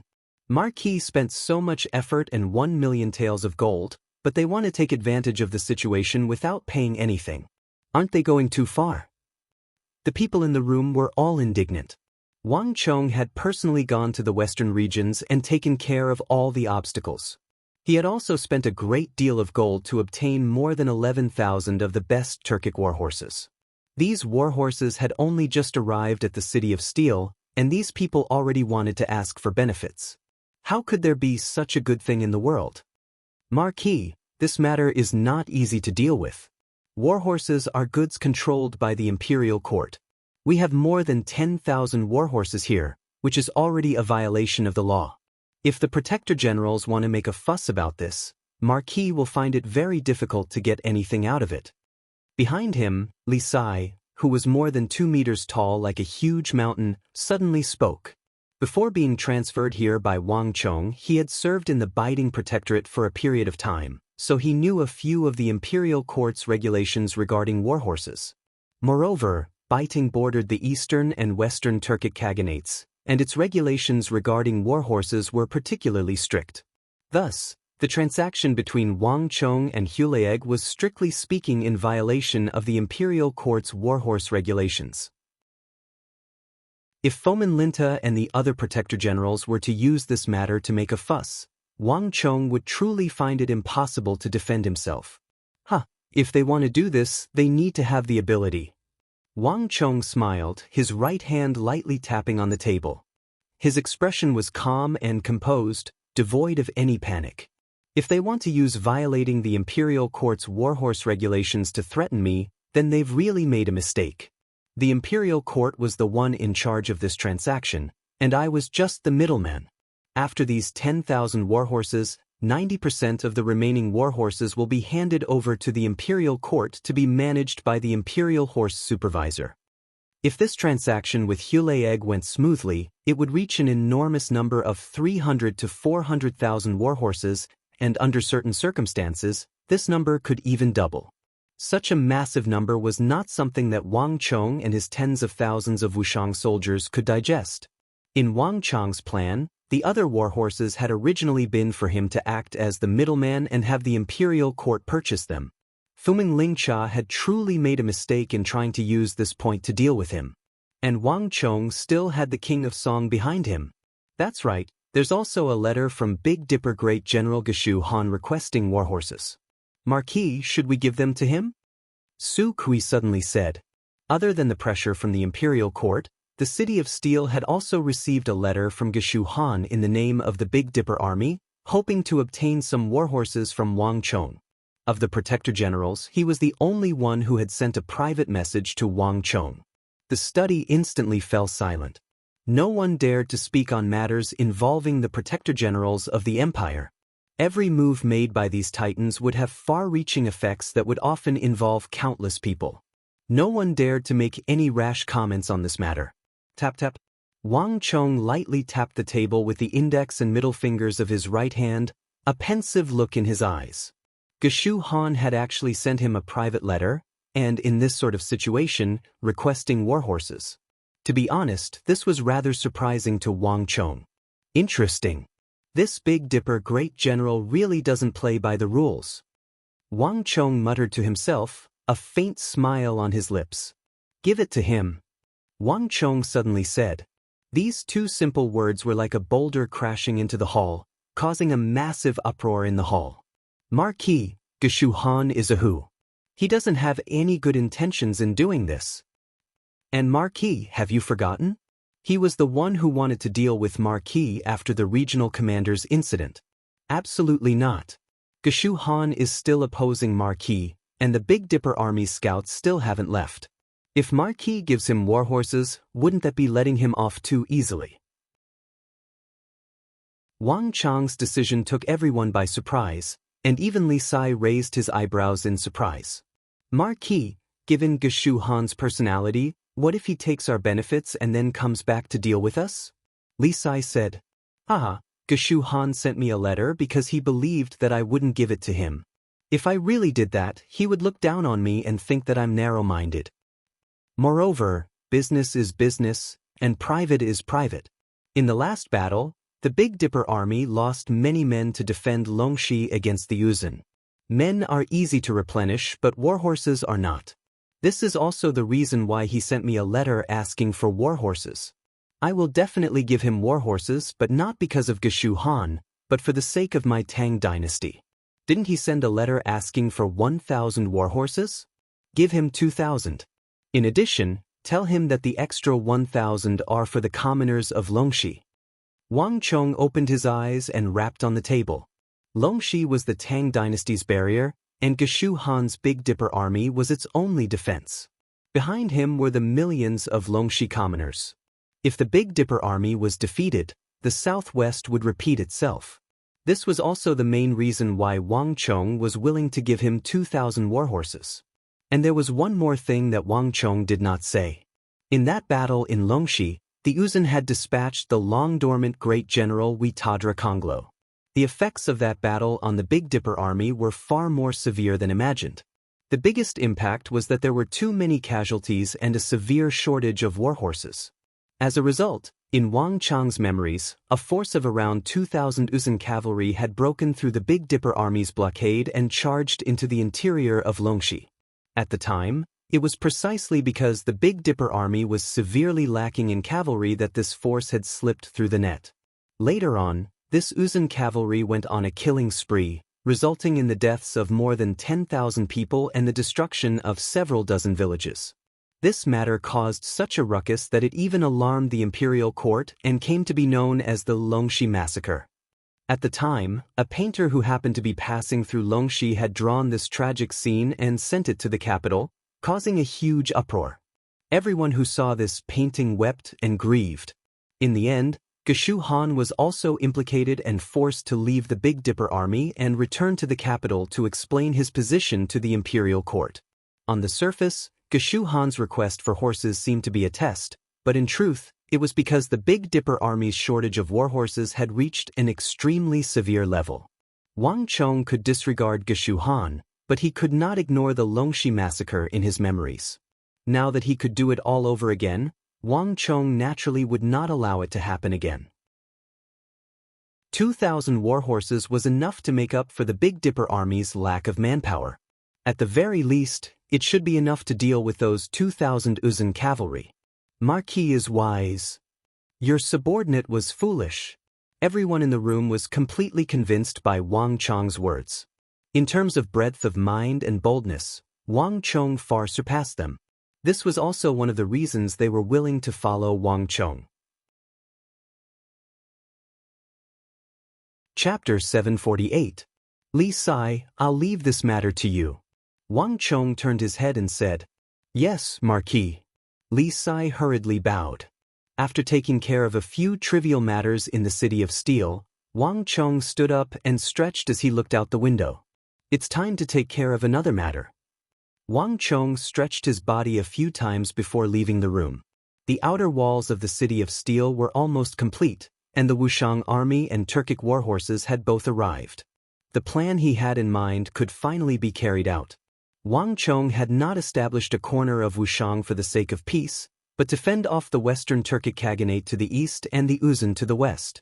He wanted to completely alter the environment on the Qixi strategic route so that the Anxi Protectorate army and the upcoming Battle of Talas could be fully prepared. Now that everything was ready, all that was left was the east wind. Bang! Pushing open the door, Wang Chong, dressed in an azure robe, stepped over the threshold. A few moments later, he heard a deafening roar. Turning left from the room, he could see 5,000 Wushang soldiers seated on tall Turkic warhorses in the distance, undergoing rigorous training under the sun. The ground in front of them was densely packed with tens of thousands of wooden stakes. The distance between these stakes varied from long to short, wide enough for a carriage to pass while narrow enough for a horse's legs to pass. Moreover, there was no pattern to the placement of these stakes. The disorderly horse stakes had been created by Wang Chong in his last life, a top-notch training method used to train cavalry as quickly as possible. In this life, he had used it as the first lesson for the Wushang soldiers: horsemanship. Neigh! With a long neigh, 5 or 6 Wushang soldiers mounted their warhorses and galloped forward. Amidst the impassioned cries, the warhorses could be seen circling back and forth, sometimes to the left and sometimes to the right, constantly changing between the densely packed wooden stakes. Wushang's physical agility and quick reflexes, which he had cultivated in the mountains, played a huge role at this time. No matter how narrow the training stakes were, and no matter how densely packed they were, they could always find a path through them, and they could easily pass through them. If one did not know about it beforehand, it would be hard to believe that this was actually the first time they had come into contact with a warhorse. Neigh! A moment later, 5 or 6 Wushang cavalrymen leaped out of the disorderly horse stakes with a loud neigh. Other than the last one who had his leg slightly scratched, the other Wushang cavalrymen were not even scratched. Good! Heartfelt cheers and praises suddenly rang out from all directions. All of the city guards and experts from the aristocratic families who were watching from the sidelines applauded enthusiastically. There were tens of thousands of wooden stakes in this disorderly horse stakes. At first, when they saw these stakes, no one understood what was going on. Only when the elite cavalrymen personally stepped into it, out of 10 elite cavalrymen, 8 of them fell on the road. The other 2 managed to pass through more than half of the disorderly horse stakes, but in the end, they still couldn't pass through this stretch of wooden stakes. After trying this more than 10 times, the crowd finally gave up completely. They knew that this stretch of wooden stakes was not as simple as it looked. But these Wushang soldiers were like natural cavalrymen. All the obstacles, all the wooden stakes, could not stop them. The crowd had been watching from the sidelines for a long time, but up until now, they had not seen a single Wushang soldier riding a warhorse into a wooden stake. Their reaction and speed were so strong that it made people's hair stand on end. From the beginning, they were strangers to the present. All of the city guards and aristocratic families' experts were full of admiration for these Wushang cavalrymen who appeared out of nowhere. But military training was not limited to this type of disorderly horse stakes. Ready. Begin. Gallop, gallop, gallop. Following a series of hurried galloping sounds, dust billowed. A Wushang cavalryman, dressed in black armor and holding a long spear, lowered his body, crouched on the back of his horse, and suddenly charged into the distance like lightning. Bang! Before anyone could react, a series of afterimages flashed in the air, and a few hundred feet away, a loud bang rang out. A huge steel plate, more than half a foot thick and incomparably hard, had its center suddenly caved in, twisting into a huge fried dough twist. At the center of the fried dough twist were 2 deep and obvious horse hoof prints. Wang Chang's gaze flashed past the Wushang cavalrymen who were in the middle of a cavalry sprint training. As he continued to move forward, he looked in other directions. Kill! Kill!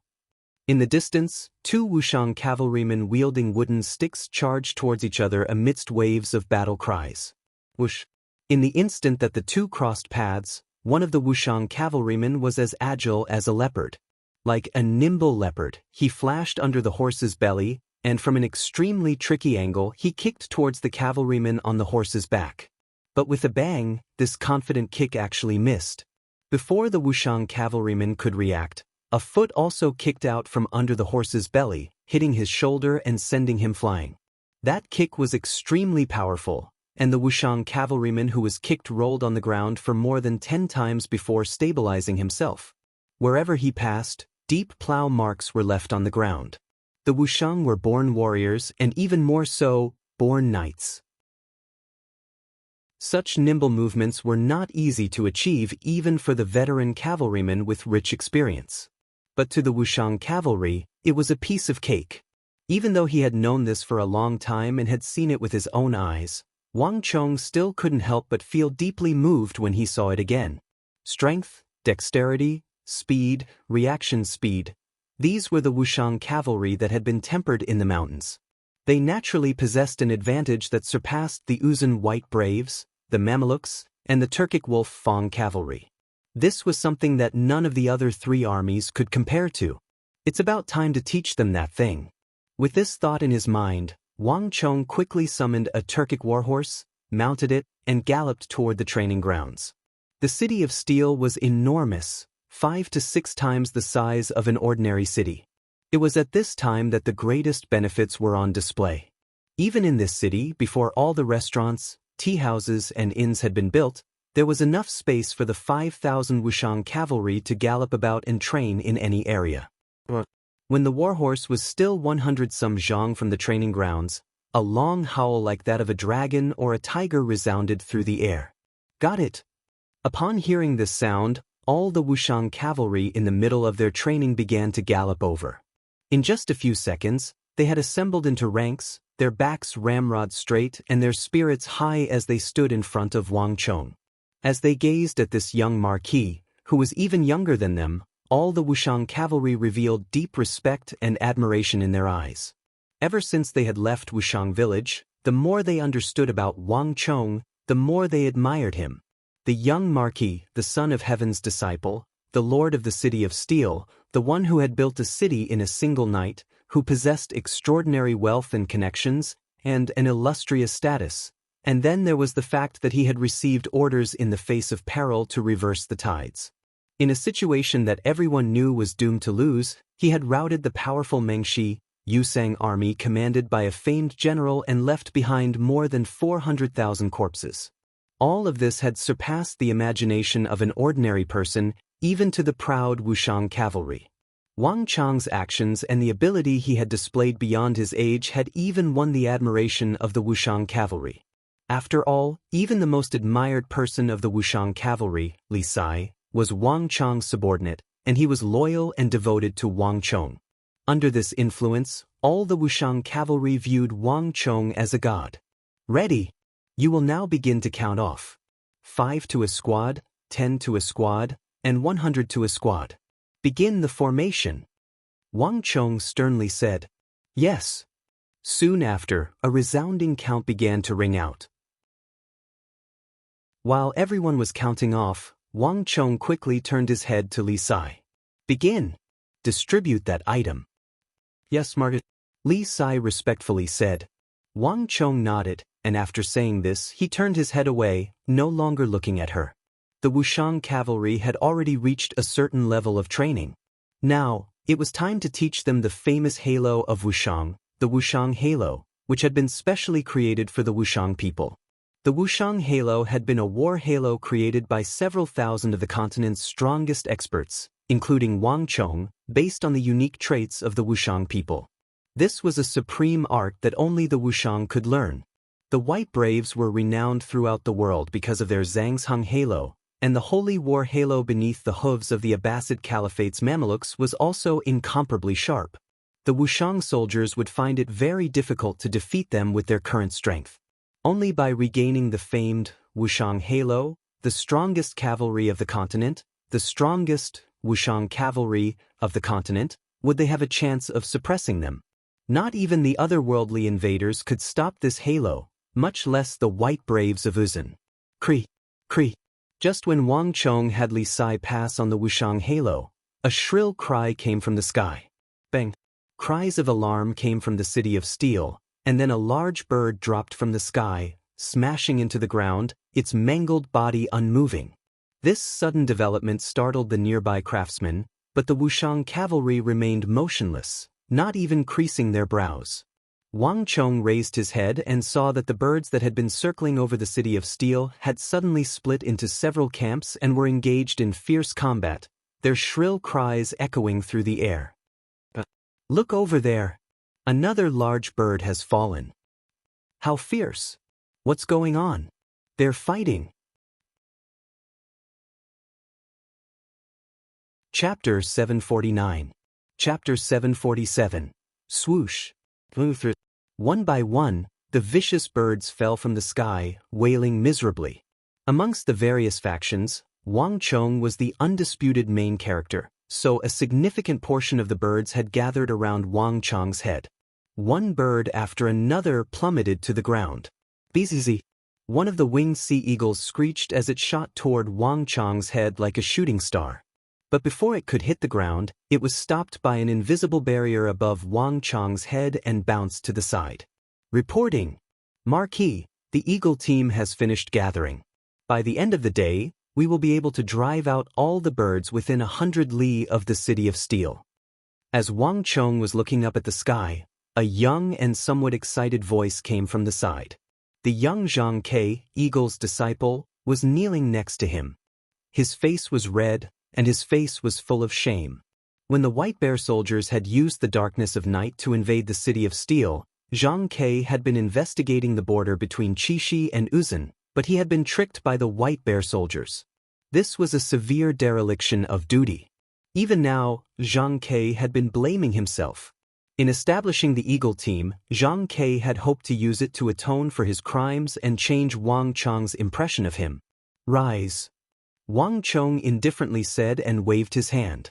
Zhang Ke was still young, and he had run into a crafty foe like Dian Mangpoch. Coupled with the fact that this was his first solo mission, he had no experience and was unfamiliar with the border between Qixi and Uzan. For Wang Chong to make this sort of mistake was completely normal. On the other hand, the Eagle team he had formed had left a deep impression on him. Cree! A mournful cry came from the sky, drawing Wang Chong's attention. He looked up and saw the listless rock eagle called Little Sha, who had perched on Zhang Ke's shoulder. It had spread its wings, its sharp beak nimbly pecking at the surrounding birds that were much larger than it.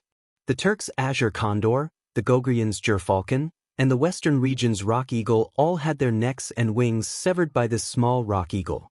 Wailing in pain and dripping with blood, they plummeted from the sky. Not only that, but there were also other eagles and vultures working together around this rock eagle, attacking the other eagles like a marching army. In the sky, all the blue eagles, sea eagles, and rock eagles sent by the various forces were beaten into a mess. The eagles that couldn't defeat the enemies screamed and fled into the distance, their bodies covered in blood and feathers. These eyes, that had shrouded the city of steel for several months, had finally been driven clean by Zhang Ke's Eagle team. Well done. In the future, I'll leave the skies of Steel City to you. Remember, don't make the same mistake again. Wang Chong said without turning his head. Yes, Marquis. Zhang Ke's face was red, knowing that he had finally obtained Wang Chong's forgiveness. Marquis, be at ease. Even if Zhang Ke dies, he won't let the same thing happen again. Wang Chong grunted and waved his hand. Zhang Ke quickly retreated. All that's left is Su Kui. Wang Chong quietly said to himself. If a worker wanted to do a good job, he first had to sharpen his tools. The scouting birds in the skies above the city of steel had been cleared away, leaving only the scouts sent by the various factions. As these thoughts flitted through Wang Chong's mind, he quickly heard cries of alarm in the distance. What are you doing? We're from the Qixi Protectorate. Release me. Are you going to be reasonable or not?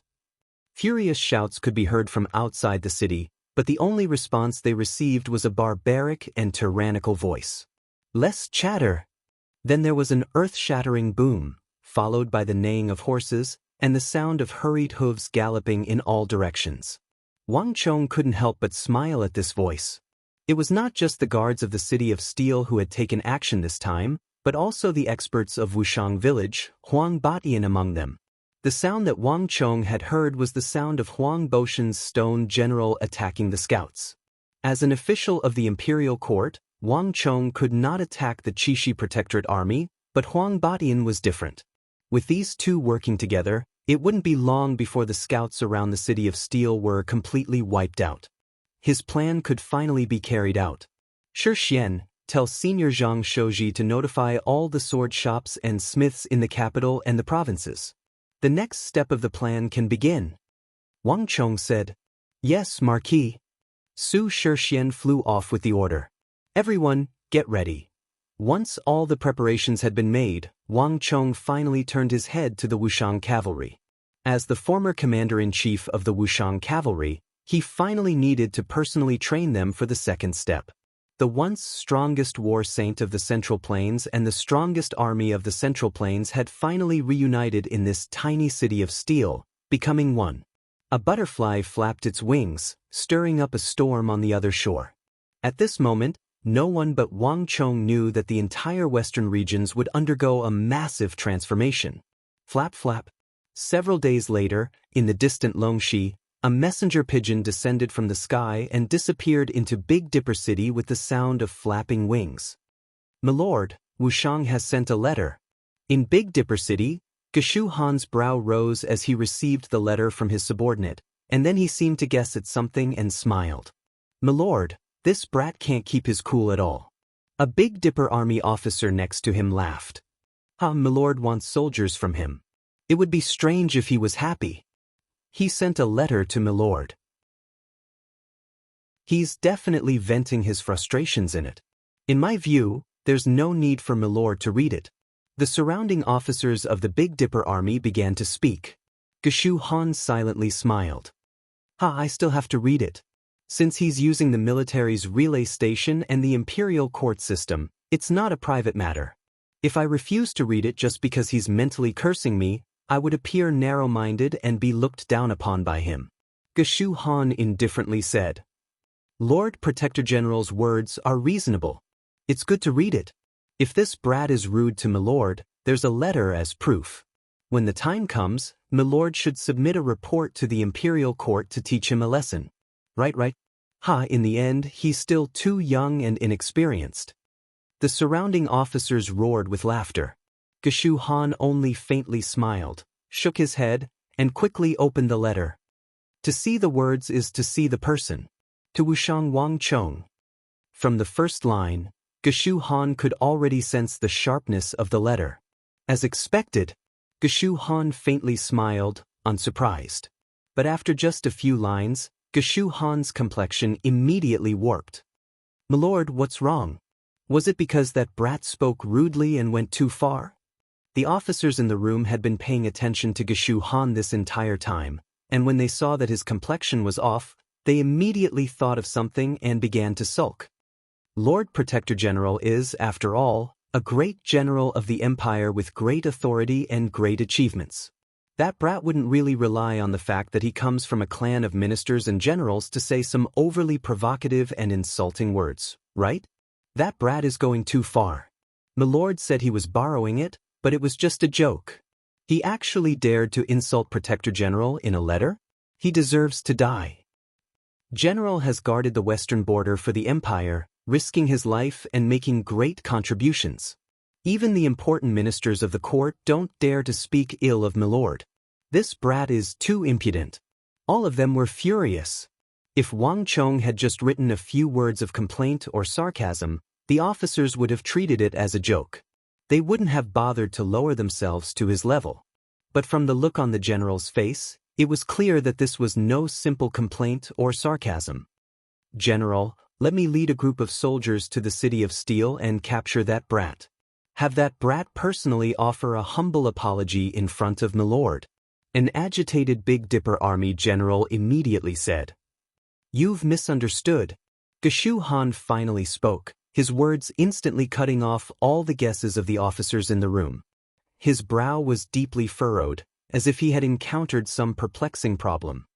That youngest son of the Wang clan didn't insult me. The officers glanced at each other in confusion. That brat had just obtained more than 10,000 warhorses, and the general had asked him for them without even saying a word. How could he remain so calm? Moreover, if he could really keep his composure, then why did he send this letter? Contrary to what you think, he told me in his letter that he had sent me the 1,000 fine horses I asked for, and that he had sent me another 1,000 horses in addition. In an instant, everyone was astonished. He really sent warhorses and an extra 1,000? How is that possible? You must know that 2,000 warhorses is enough to form a medium-sized cavalry unit, enough to have an effect on the battlefield. Given Milord General's relationship with that brat, would he really send 2,000 warhorses for nothing? At this instant, everyone was stupefied, and they simply didn't dare to believe their ears. Milord General? One of the officers in the room looked at Geshu Han cautiously, hesitating to speak. Take it and read it. Geshu Han said no more, holding the letter between the index and middle fingers of his right hand and handing it over. It was a simple letter of 5 or 6 lines, and it quickly passed through the hands of the officers. When they read its contents, they were dumbfounded. Contrary to what they had expected, there were no complaints. On the contrary, the tone was calm and serene. Most importantly, Wang Chong had actually agreed to Geshu Han's request. "Milord, is it possible that the youngest son of the Wang clan is just trying to deceive us?" A general of the Big Dipper army cautiously asked, voicing the question on everyone's mind. "In fact, Milord General and that Wang Chong have a hostile relationship. Would he really be so kind? Although I have my doubts, that brat shouldn't be lying. After all, he's from a clan of ministers and generals, and a gentleman's word carries enormous weight. Moreover, we have his letter." Geshu Han shook his head. Chapter 750. "But, milord," another general wanted to say something, but at this moment, a messenger from the Big Dipper army rushed into the hall like a gust of wind. "Reporting. More than 2,000 warhorses have been discovered 700 meters behind us. The enemy says that these warhorses are being gifted to our Big Dipper army, and they want our Big Dipper army to personally receive them. Our scouts have come to report, asking what we should do with them." The messenger kneeled on the ground, deep confusion in his eyes. Everyone in the Big Dipper army knew that they were severely lacking warhorses, but the fact that these warhorses had arrived so quickly and from a completely unexpected direction left them at a complete loss. "Buzz." The messenger's voice was so quiet that one could hear a pin drop. This news was like a slap to the face of all the Big Dipper army generals. All of them had complex expressions on their faces as they turned to Geshu Han. "I underestimated him." Geshu Han's expression was extremely solemn. "I'm far inferior to him in this round. Public is public, private is private. This youngest son of the Wang clan is much bolder than I am." Even now, Geshu Han had never met this youngest son of the Wang clan. Most of them had heard of him, but seeing was believing. Moreover, the majority of the Southwest's events were just rumors. Other than the people directly involved, no one knew just how much of an effect the youngest son of the Wang clan had had in all of this. But now, Geshu Han had to admit that he had been underestimating him all this time. He clearly knew that he didn't have a good relationship with Wang Chong, but for the sake of the greater good, Longxi, and the Great Tang, he was willing to give him 2,000 cavalry. This was something that could only be done if one didn't have an extraordinary breadth of mind. In comparison, Geshu Han's previous actions had been far too petty. "Qingzi, send a letter for me. Thank the young marquis. Tell him that I have accepted the 2,000 warhorses and that the Big Dipper army owes him a favor." Geshu Han said, his heart filled with emotion. "Yes, General." A voice replied and quickly departed. Boom.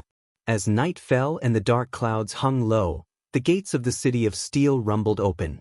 A group of black-armored cavalry with a vigorous aura slowly galloped out like mountains. Beneath their feet were black halos that rumbled like metal, connecting into one another. At the very front of the group was a 17-year-old youth with a sharp nose, starry eyes, and long eyebrows. Behind him, a 2-meter-tall man who was twice the size of an ordinary person followed closely. "Marquis, where are we going now?" Li Sai said.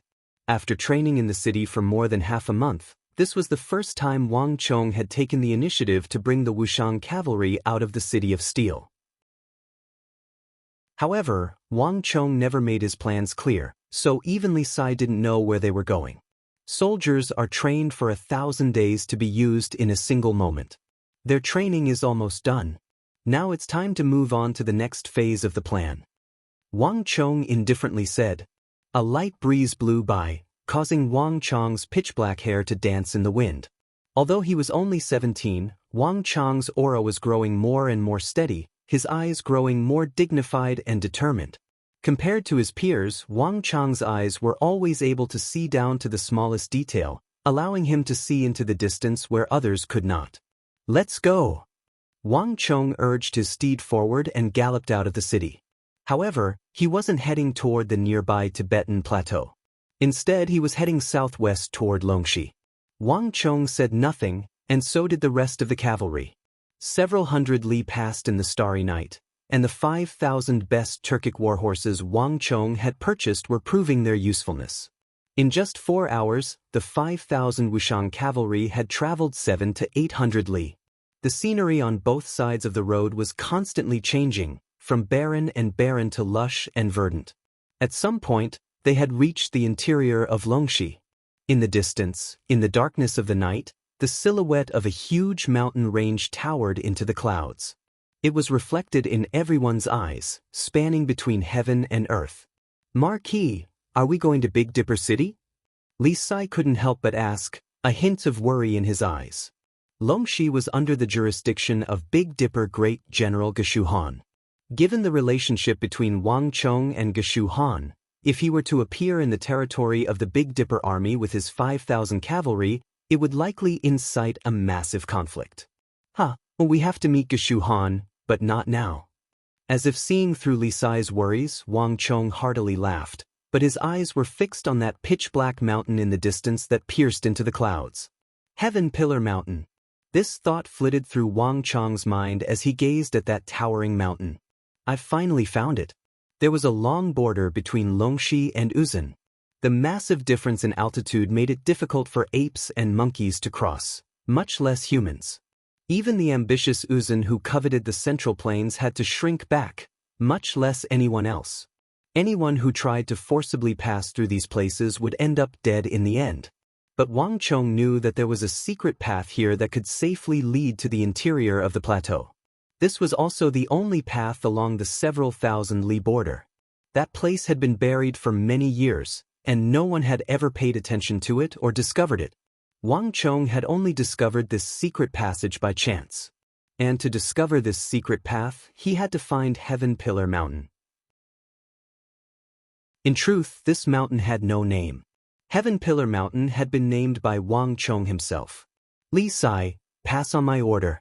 Rest where you are and await my orders." Wang Chong ordered without turning his head. "Yes, Marquis." Li Sai was startled, but he quickly responded. "Zhang Ke. This lowly one is here." Not long after Li Sai left, Zhang Ke, clad in martial attire and with a rock eagle perched on his shoulder, rode up from behind. For this expedition, Zhang Ke and a portion of the Eagle team had been dragged along by Wang Chong. When an army set out, especially at night, the greatest taboo was to be discovered. This was why Wang Chong had brought Zhang Ke and his team of eagles with him. "It's time for you to take the field. Have your rock eagles and eagle teams go investigate." Wang Chong extended a finger and slowly swept it across the sky, stopping at the towering Uzun Plateau. "Yes, this lowly one will go." Zhang Ke stared blankly for a moment, and then he realized something. A hint of excitement appeared in his eyes. "Cree." A few moments later, a rock eagle unfurled its wings and soared into the sky from Zhang Ke's shoulder. Wang Chong sat on his horse, watching as the rock eagle flew higher and higher, eventually flying past the mountains and into the depths of the towering Uzun Plateau. "Dian Mengpoj, it's time for me to act." As Wang Chong gazed in the direction the rock eagle had disappeared, his lips curled into an almost imperceptible smile. It was only when the rock eagle took to the air and vanished into the depths of the plateau that Wang Chong's objective was revealed. More than half a month ago, when the White Braves had attacked the city, Dian Mengpoj had been frightened away by Wang Chong's will tactic. But this future king of the Uzun Great General had turned back. After leaving the City of Steel, he had gone straight to the Qixi Protectorate's camp on the border and killed 5,000 soldiers of the Qixi Protectorate, as well as an important general of Qixi, Pulinhe. Although these people had been Fomenlinta's soldiers, they were also warriors of the Tang dynasty. They had guarded the borders of the Tang dynasty, and in the end, they had died in the line of duty. Wang Chong had been in Wushang at the time, but by the time he had received the news, it was already too late. Moreover, he did not have enough soldiers under his command to fight with Dian Mengpoj, so he had been forced to swallow his anger. But the warriors of the Tang dynasty would not die in vain. At the very least, as long as he, Wang Chong, still had a single breath left in him, he would not let any of the warriors of the Tang dynasty die in vain. The Pillar of Heaven Mountains was a secret passage that led directly to the interior of the Uzun Plateau. If his memory was correct, this secret passage led to the Uzun Plateau, a distance of 300 some li at most, which was the most famous place in the northern part of the Uzun, Sanka. This was the most famous recruit training camp of the Uzun. In the autumn of every year, from October to November, a large number of Uzun recruits would be sent there to undergo strict training. After completing their training, they would be sent to the various borders of the Uzun to fight for Uzun. But this was not the main goal of Wang Chong's trip. More importantly, Wang Chong remembered that Sangka was about to welcome a special batch of recruits, the Qinghai soldiers. In the future, Yusang would stand on the same level as the White Braves, another of its most elite soldiers. If everything went as expected, after they finished their training here, they would be able to wreak havoc in Qixi in less than 6 months, madly attacking all of the Great Tang. Longxi, Qixi, and Anxi would all be within their range of attack. If they were not eliminated, they would only grow more and more dangerous to the Tang dynasty in the future, becoming another existence of the Uzun Empire that, like the White Braves, posed an enormous threat to the Tang dynasty. This was the true goal of Wang Chong's trip. Dian Mengpoj, now is the time for you and the entire Uzun Empire to pay the price. As this thought flashed through Wang Chong's mind, he quickly calmed down. Cree! A sharp cry rang out. High up in the heavens, in the pitch-black night sky, a rock eagle spread its wings. It didn't move at all, riding the air currents as it whistled past. Swoosh, there was a flash of light, and in the blink of an eye, another black shadow whizzed past in the air not far away. Looking from afar, one eagle after another flew across the sky and circled around the area. There were rock eagles, turquoise eagles, green condors, and all kinds of other birds. Uzun was on friendly terms with the western regions and the Turks, so the rock eagles of the western regions and the green condors of the Turks were not rare. Moreover, Uzun would sometimes purchase the gerfalcons of Goguryeo to serve as scouts. Hey! Ha! Chapter 751. If one looked down from the sky, one would see that the vast earth was covered in black dots. These were tens of thousands of black tents. Around these black tents, sparks flew as furnaces spewed flames into the sky. Next to the furnaces was a bare-chested Uzun blacksmith, his back drenched in sweat and his skin bronze in the heat of the furnace. He was currently hammering away at his plate armor.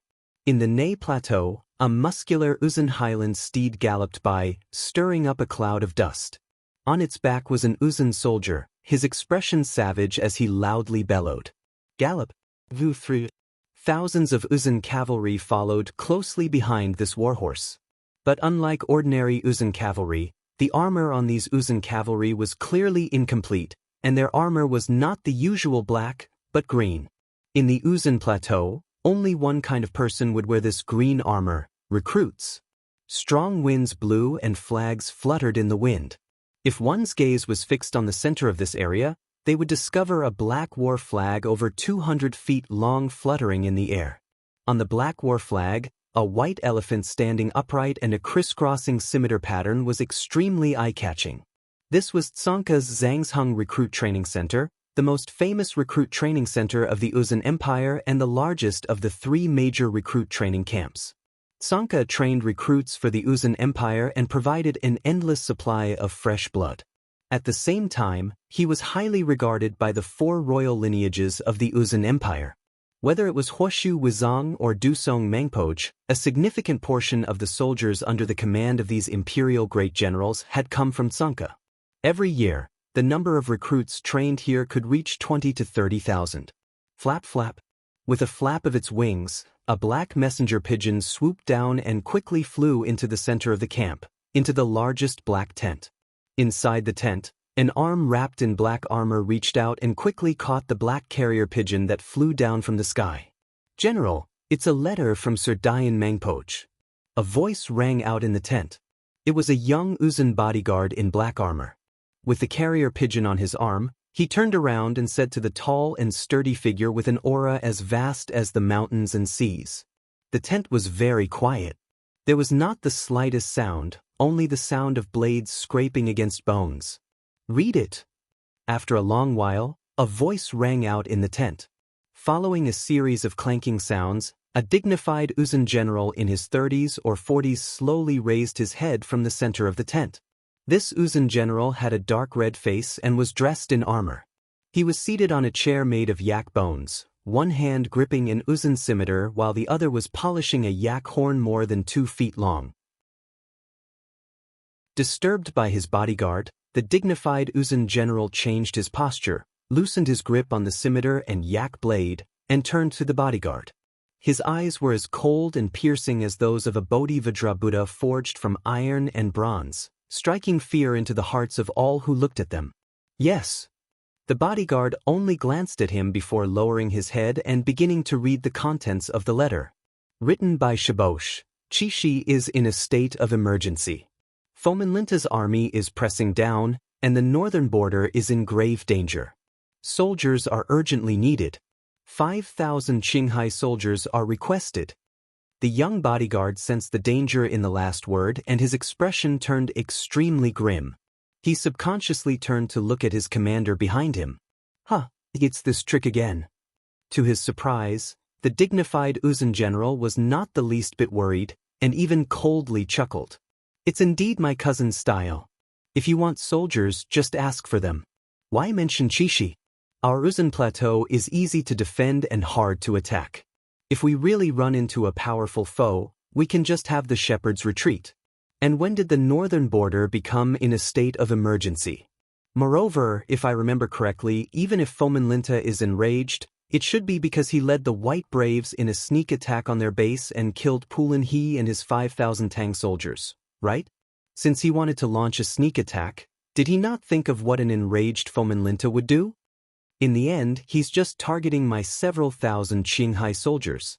At the edge of the tent, the young Uzun bodyguard was dumbstruck. He had been by the general's side for some time now, and he had come into contact with the letters sent by the ministers and generals of the 4 royal lineages to request for the transfer of troops. All of the letters were well-behaved and honest. None of them had lied about military intelligence, and none of them had tried to fill their own pockets to satisfy their own selfish desires. General, should we refuse? The bodyguard hesitantly asked. There's no need. Given that fellow's personality, he won't rest until he achieves his goal. He'll send an endless stream of letters, and he might even personally come to Tsanka. We'll be in great trouble if that happens. No one understands his personality better than I do, and he's capable of anything. The dignified Uzun general said. The bodyguard was dumbfounded, no longer knowing whether to send soldiers or not. But this time, he's been a villain for nothing. The Tsenpo's letter has already been sent to me. Even if he hadn't requested it, I would still have sent soldiers to him. Write a reply for me. Tell him that there's no need to worry about soldiers.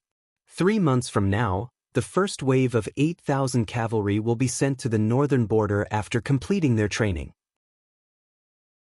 In addition, the Qinghai soldiers he wants will also be sent, but only 2,000 at most. The Qinghai soldiers are carefully selected from the various armies, and their aptitude far surpasses that of the others. They also cultivate the secret techniques passed down from the Great Snow Mountain Temple. These techniques are extremely powerful, but extremely difficult to cultivate. Aside from them, no other soldier can cultivate them. Moreover, as the strongest cavalry, their training is much more complicated than the others.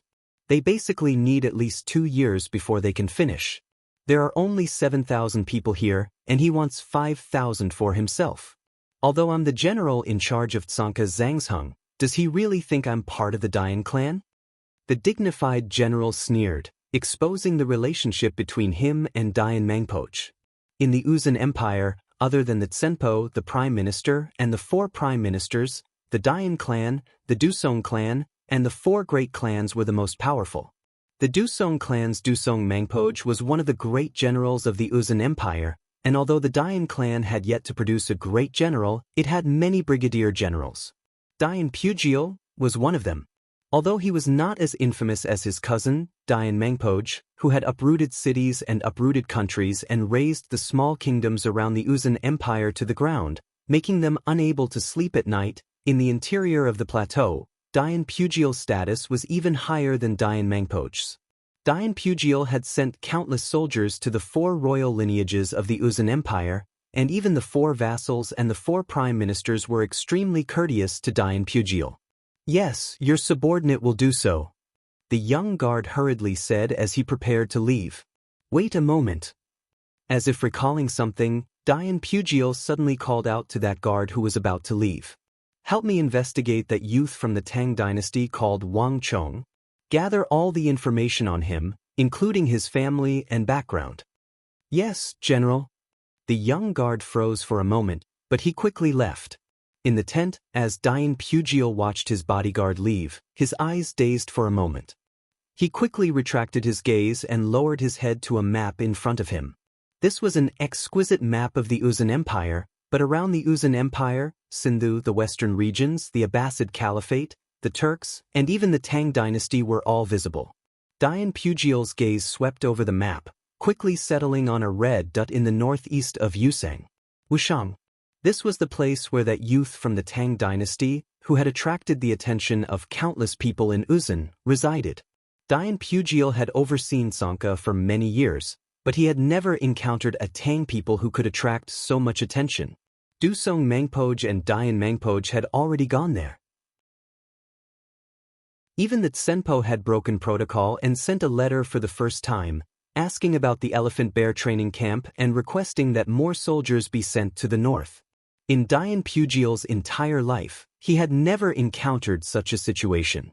And all this was because of a youth from the Tang dynasty called Wang Chong. I really want to know, just what sort of person is this Tang people? As this thought flitted through Dian Pugiel's mind, he quickly calmed down. A scimitar swept through the void, and with a flash of cold light, it was accompanied by a series of crisp sounds, and clusters of thorns and branches were instantly cut in half. A triangular-headed green snake shot out from the nearby bushes like a bolt of lightning. However, just as it shot out 3 feet, it was grabbed by a powerful palm in midair. The huge thumb squeezed hard, and with a poochie sound, juice splattered everywhere. The head of the triangular-headed green snake was crushed into pieces. Go! Pay attention to the thorns on both sides. Vanguard, clear the gravel beneath your feet and clear the path for the warhorses. Keep up, keep up. Be careful to hide. Don't get exposed. As the east gradually brightened, no one noticed that a force of 5,000 was advancing through the lush forest toward the plateau. This was an extremely narrow path, winding and twisting like a belt that extended from Longxi all the way to the towering Uzan Plateau. Marquis, how much longer do we have to go up? Cheng Sanyuan asked in a low voice. Another hour. It should be daybreak by the time we get there. Wang Chong said. As he rode on his warhorse, he constantly scanned his surroundings. Everything around him seemed familiar, but it was not exactly the same. This was not his first time here, nor was it his first time passing through this winding path. However, it was obvious that up until now, no one had discovered this hidden passage apart from him. In other words, this place was still in an unexplored state. Thorns and shrubs grew everywhere, as well as the twisting branches that extended from both sides and the occasional venomous snake. They had already killed several hundred venomous snakes. Any other army would have long since found it difficult to advance. But to the Wushang people, who had grown up in the high mountains and precipitous cliffs, this was nothing more than child's play. Not a single venomous snake had been able to get close, much less launch a sneak attack. Moreover, the Wushang people were also able to harvest and clear away the thorns blocking the path with incredible speed. This was something no ordinary army could accomplish. Chapter 752. Inform General Huang Badian to speed up and clear a path to the summit as quickly as possible, Wang Chong said. Yes, Marquis. In addition, Zhang Ke, have your Eagle team keep an eye out for scouting birds. In addition, Zhang Ke, have your Eagle squad pay attention. Clear out all the scouting birds above us. In addition, Zhang Ke, have your Eagle team keep an eye out for scouting birds. One order after another was issued, and the 5,000 Wushang cavalry advanced with unprecedented efficiency and speed through the winding path. Oh! A gentle breeze blew, carrying with it the chill and gloominess of the plateau. Looking back now, one would see that the back of the army was shrouded in clouds. All the mountains that they had come from seemed incomparably small. Even the towering sky pillar mountain that they had come from seemed like an ant. From last night until now, everyone had been following this path for 8 to 10 hours. They were now 3 to 4,000 meters above sea level, not far from the plateau. Time slowly passed as Wang Chong and his 5,000 cavalry silently advanced along this seemingly forgotten path. An hour later, with a fierce neigh and a flapping mane, a large and muscular Turkic warhorse galloped out of the plateau. 1 horse, 2 horses, 3 horses, 4 horses, countless Wushang cavalry leaped onto the plateau. In a flash of blue, Wang Chong's cape flapped in the wind as he ascended the plateau. "We've finally arrived."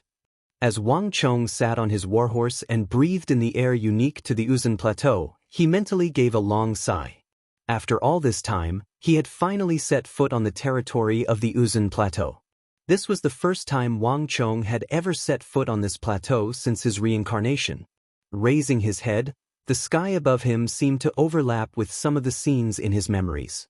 In his previous life, Wang Chong had to wait for the catastrophe to happen before he had the opportunity to ascend here. However, everything was destined to be different now. "Ah, Marquis, we've finally reached the Uzun Highlands." Looking at the sight before them, the crowd burst into laughter. Ever since they had left the city of steel yesterday, Wang Chong had not made it clear why they were marching, but now, as they leapt onto the Uzun Plateau and saw this scenery they had never seen before, they couldn't help but feel heartfelt admiration for Wang Chong. Since ancient times, there had only been 4 paths leading to the Uzun Plateau from the Tang dynasty. One was the southwest path guarded by Zhangzhou Jianxiong, the other was the path guarded by Geshu Han of Longxi, the third was the path guarded by Fomenlinta of Qixi, and the last was the path guarded by the 4 garrisons of Anxi, which was guarded by Gao Xinji.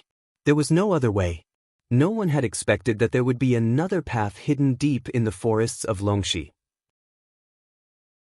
And Wang Chong had brought them here precisely to pass through this secret path that no one had ever discovered and enter the Uzun Plateau.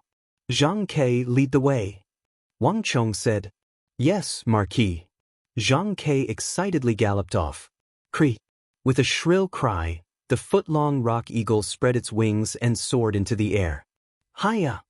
The hooves of the warhorses kicked up a cloud of dust as they swiftly assembled and followed the rock eagle into the interior of the Uzun Plateau.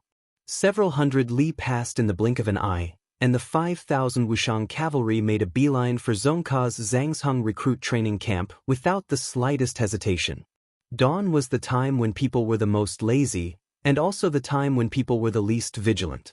The group traveled for hundreds of kilometers without attracting anyone's attention. Several hours later, a shrill screech could be heard as rock eagles, sea eagles, and large condors appeared in the air, circling in the air in front of them. "Marquis, we've been discovered.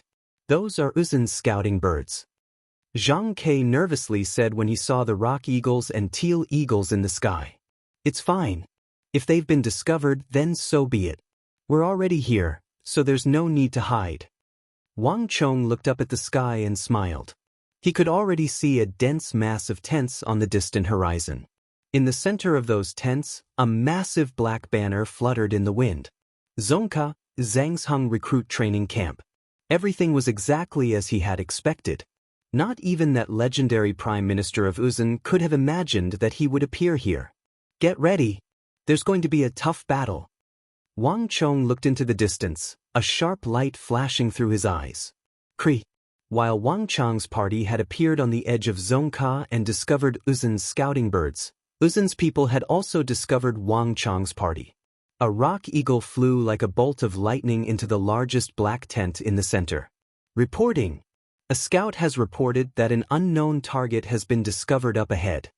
In the tent, a guard knelt on the ground and reported. In the black tent, upon hearing the guard's report, Dian Pugiel's expression sank and he slightly creased his brow. "What nonsense are you saying? Where did this unknown target come from? This is the interior of our Uzun territory. Could someone have gotten past our defenses and gotten so deep into our territory?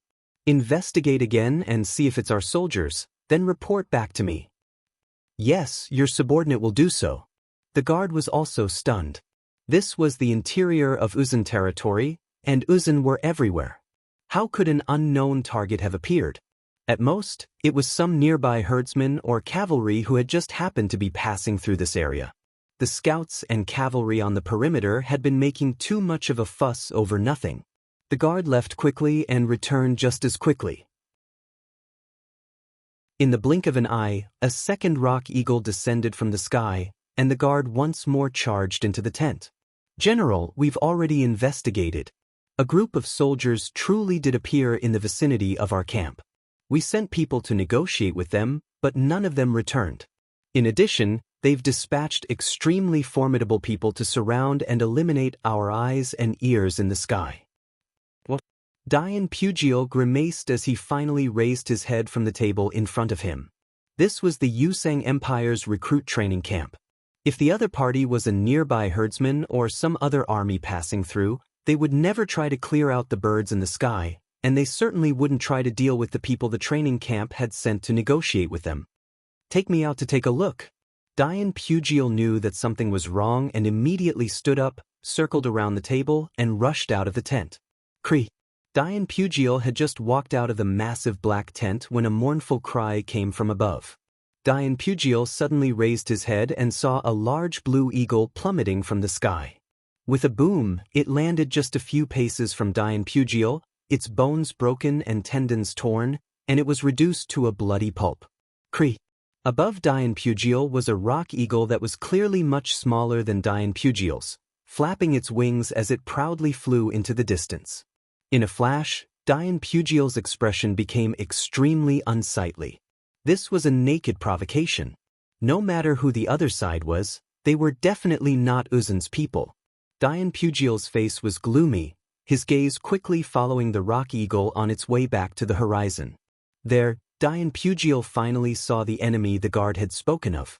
At the intersection of the sky and the earth, a black tide was surging toward them. Reporting. "Lord General, the scouts on the front lines have confirmed the enemy's identity. They are not Uzun's people, but Tang people's army." What? Even though Dian Pugiel had mentally prepared himself, he still trembled in shock at these words. Tang people? How could they be here? How had they gotten around our defense line without anyone noticing? "Someone hurry and find out how many soldiers they have," Dian Pugiel anxiously said. "Yes, General." Uzun's guards flew off. The guards left quickly and arrived even faster. At such a close distance, it was far too easy to find out how many soldiers there were. "Reporting to General, we've already found the enemy's numbers. There are 5,000 Tang people, all of them cavalry, and they are currently rushing in our direction." 5,000? Dian Pugiel had a grave expression at the start, but upon hearing this number, he quickly sneered. A trifling 5,000 soldiers actually dared to venture so deep into the plateau? They're simply seeking death. "Pass on my order. All soldiers, gather and prepare for battle." Dian Pugiel's pupils constricted as he swiftly issued the order to prepare for battle. Although Zhangzhung was a recruit training camp, there were more than 20,000 soldiers gathered here, and a significant portion of them were the powerful Qinghai soldiers. No matter who the other party was or how they had managed to bypass the layers of defense and come here, if they thought they could deal with the Zhangzhung recruit training camp with just 5,000 men, then they were really delusional. He would let them know why the Uzun were the true masters of this plateau. Boom. With Dian Pugiel's order, a bleak and distant yak horn blared over Zhangzhung recruit training camp. The entire recruit training camp began to grow restless. Countless Uzun soldiers began to gather from all around, the war drums thundering. The relaxed Zhangzhung recruit training camp began to seethe with killing intent, exuding a baleful aura. Chapter 753. Marquis, the Uzun have discovered us. They are quickly gathering. On the plains, Li Sai galloped his horse, following closely behind Wang Chong. His eyes were cold and his expression calm. He was as steady as a mountain, as if nothing could ever move him. "No problem, let them gather." Wang Chong smiled and raised an arm. In an instant, something strange happened. The 5,000 Wushang cavalry, who had been charging at high speed, suddenly stopped in 1 second.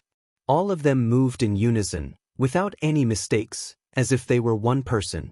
Invade like fire, remain as immovable as a mountain. In this aspect, the training of Wang Chong's 5,000 cavalry was something that even Fomenlinta's most elite infantry could only gasp in amazement. Woo!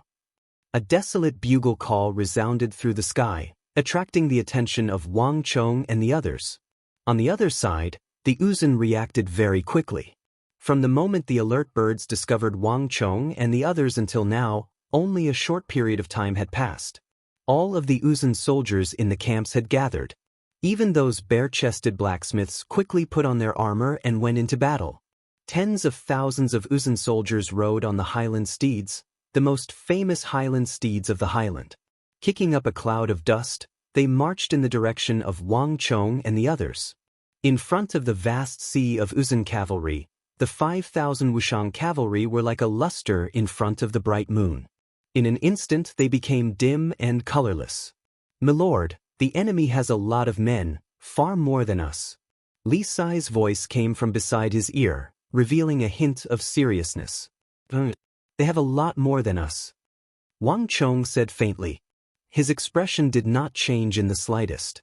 Tsongka's Zhangsheng recruit training camp already had more than 20,000 recruits under training.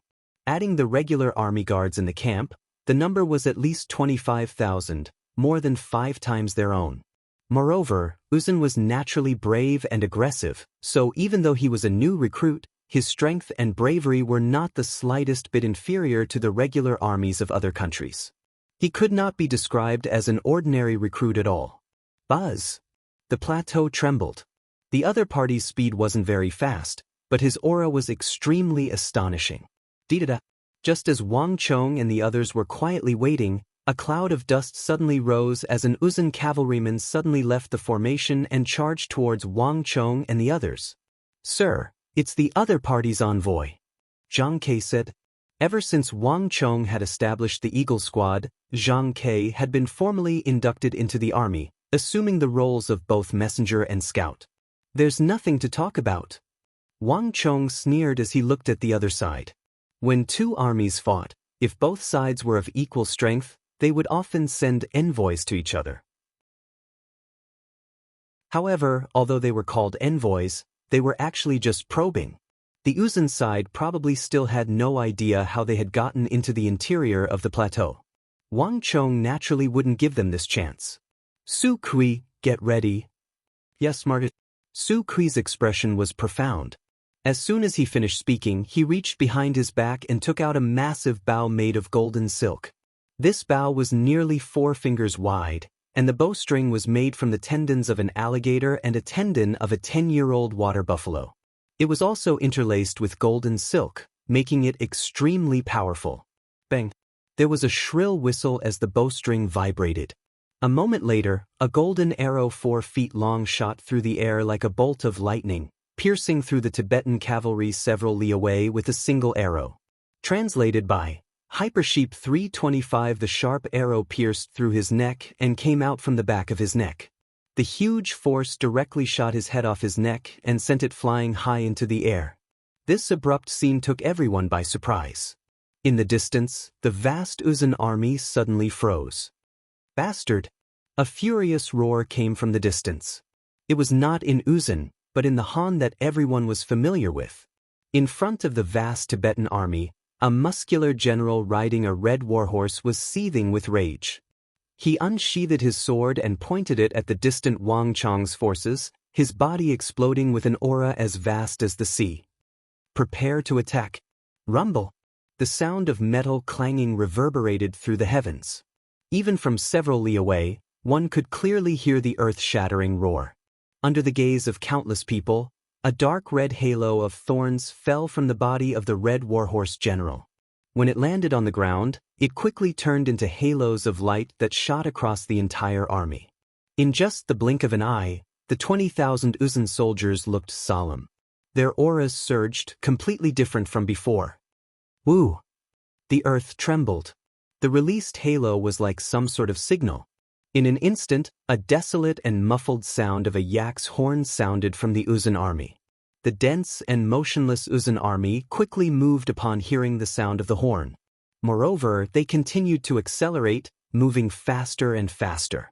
In just a few breaths, the 20,000 soldiers reached an extremely high speed. Like an avalanche, they charged toward the 5,000 Wushang cavalry with the force of a thunderbolt. Kill! Kill them all! Charge! Sharp shouts in the Uzun language resounded throughout the plateau. The long whinnies of the Ney warhorses broke the stillness of the plateau. War and slaughter seemed to be the best at awakening the desires in the depths of the Uzun people's hearts. In an instant, the atmosphere was tense. The 27,000 soldiers of Zhangsheng training camp launched an attack in the distance. One halo after another was released from the feet of the Uzun cavalry. Boom, boom, boom. The auras of the 27,000 Uzun soldiers merged into one, instantly forming an enormous body that exploded with an astonishing aura. Even the scenery around them began to blur. Sanka was one of the training grounds for new recruits of the Uzun Empire, making it an easy target to attack. But that didn't mean that Sanka was truly vulnerable to attack.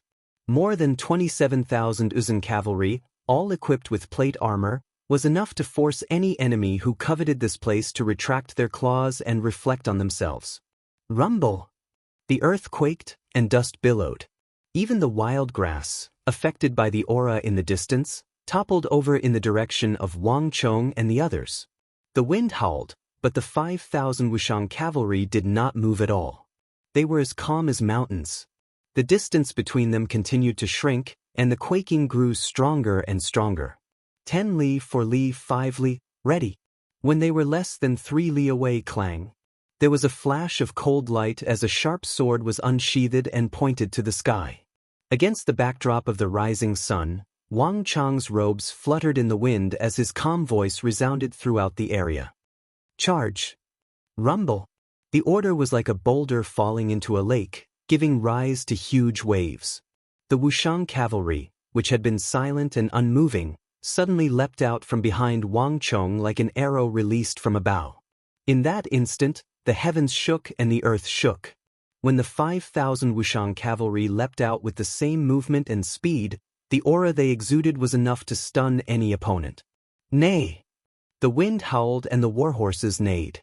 The originally calm plateau was suddenly covered in thick clouds of battle. The atmosphere was so tense that it was suffocating. Kill! In the face of an opponent who far outnumbered them, the 5,000 Wushang cavalry did not retreat at all. Like a king who never knew fear, they charged forward in a straight line. 1 second, 2 seconds, 3 seconds, time passed slowly. The earth trembled under the feet of the 5,000 cavalry, as if it could not withstand the gravity. As for the 5,000 Wushang cavalry, they were getting faster and faster. For seconds, 5 seconds, 6 seconds, smoke and dust billowed into the sky. A huge horse hoof rose into the air and landed heavily on the ground, trampling a patch of wild grass into dust, leaving a deep hoof print. Then it quickly leapt forward. On the back of the horse, the Wushang cavalry looked nervous, but they were more determined. For the newly trained cavalry, this was their first time participating in a real battle, and they were facing an enemy several times their size. However, compared to the ordinary new soldiers, the 5,000 Wushang cavalry were much calmer.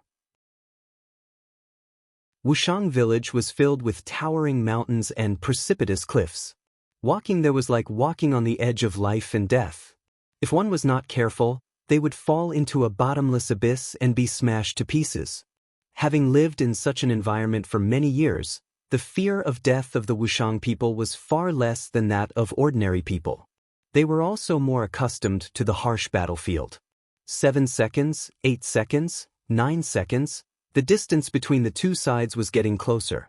At this time, the Uzun people in the distance were no longer black dots, but gradually became clearer. They could even see the armors on their bodies from several miles away. Clang! A pitch-black halo of thorns suddenly fell from the body of a Wushang cavalryman. It landed on the ground and enveloped the cavalryman. Then a second, a third, a fourth. In just a short period of time, 5,000 pitch-black halos with edges as sharp as blades were suddenly released from the bodies of the Wushang cavalrymen.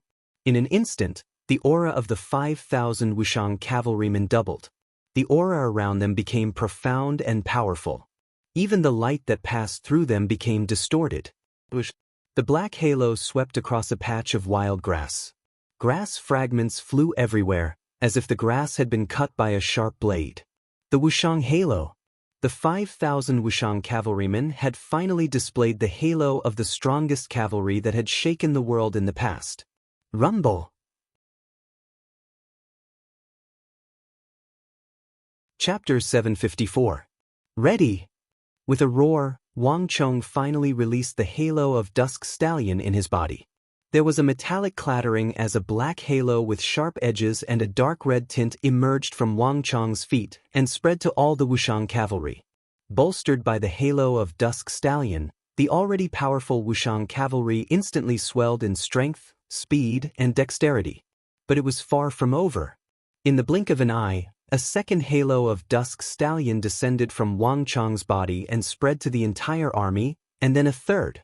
After returning from the southwest, Wang Chong's halo of Dusk Stallion had also expanded, going from the true martial realm to the imperial martial realm, and the one halo had also increased to 3.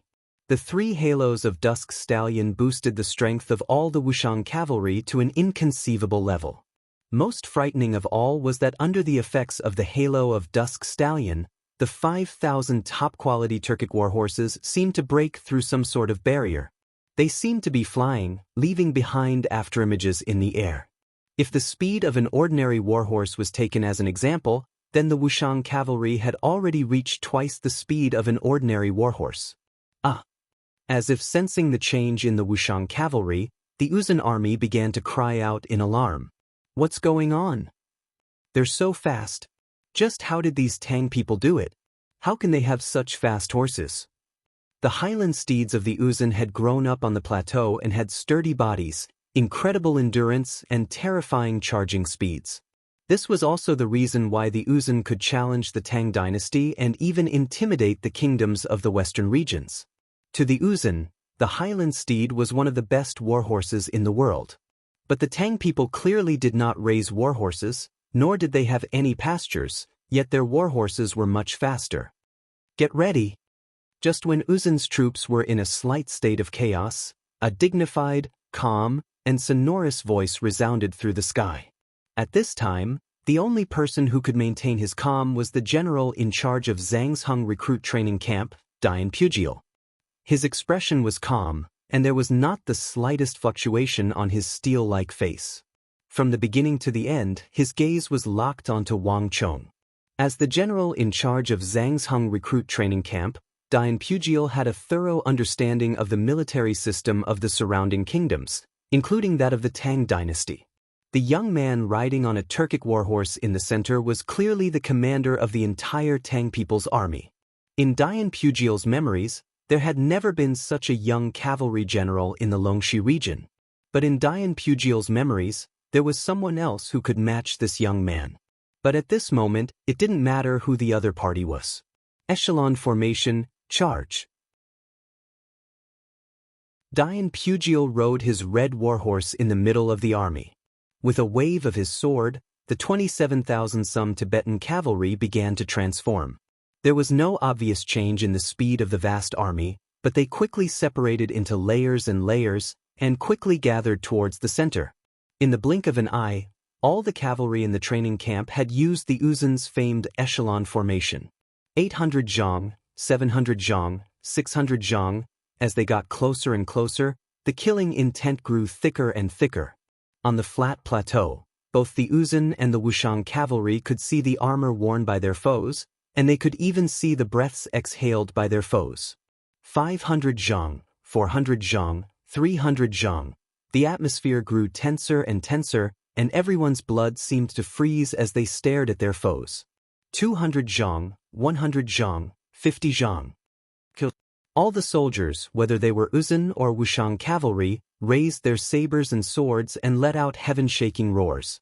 At this moment, the tension in the air had reached its peak. To the Uzun and Wushang cavalry, 50 zhang was just a few seconds away. The distance continued to shrink.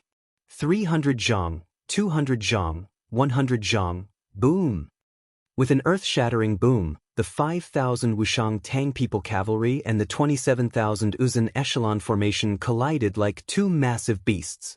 In an instant, the cries of war horses, the clashing of sabers and swords, and the screams of soldiers from both sides mixed into one. Unexpectedly, the fierce and courageous Uzun army only lasted for a few moments before the 5,000 Wushang cavalry instantly pierced through the first echelon formation.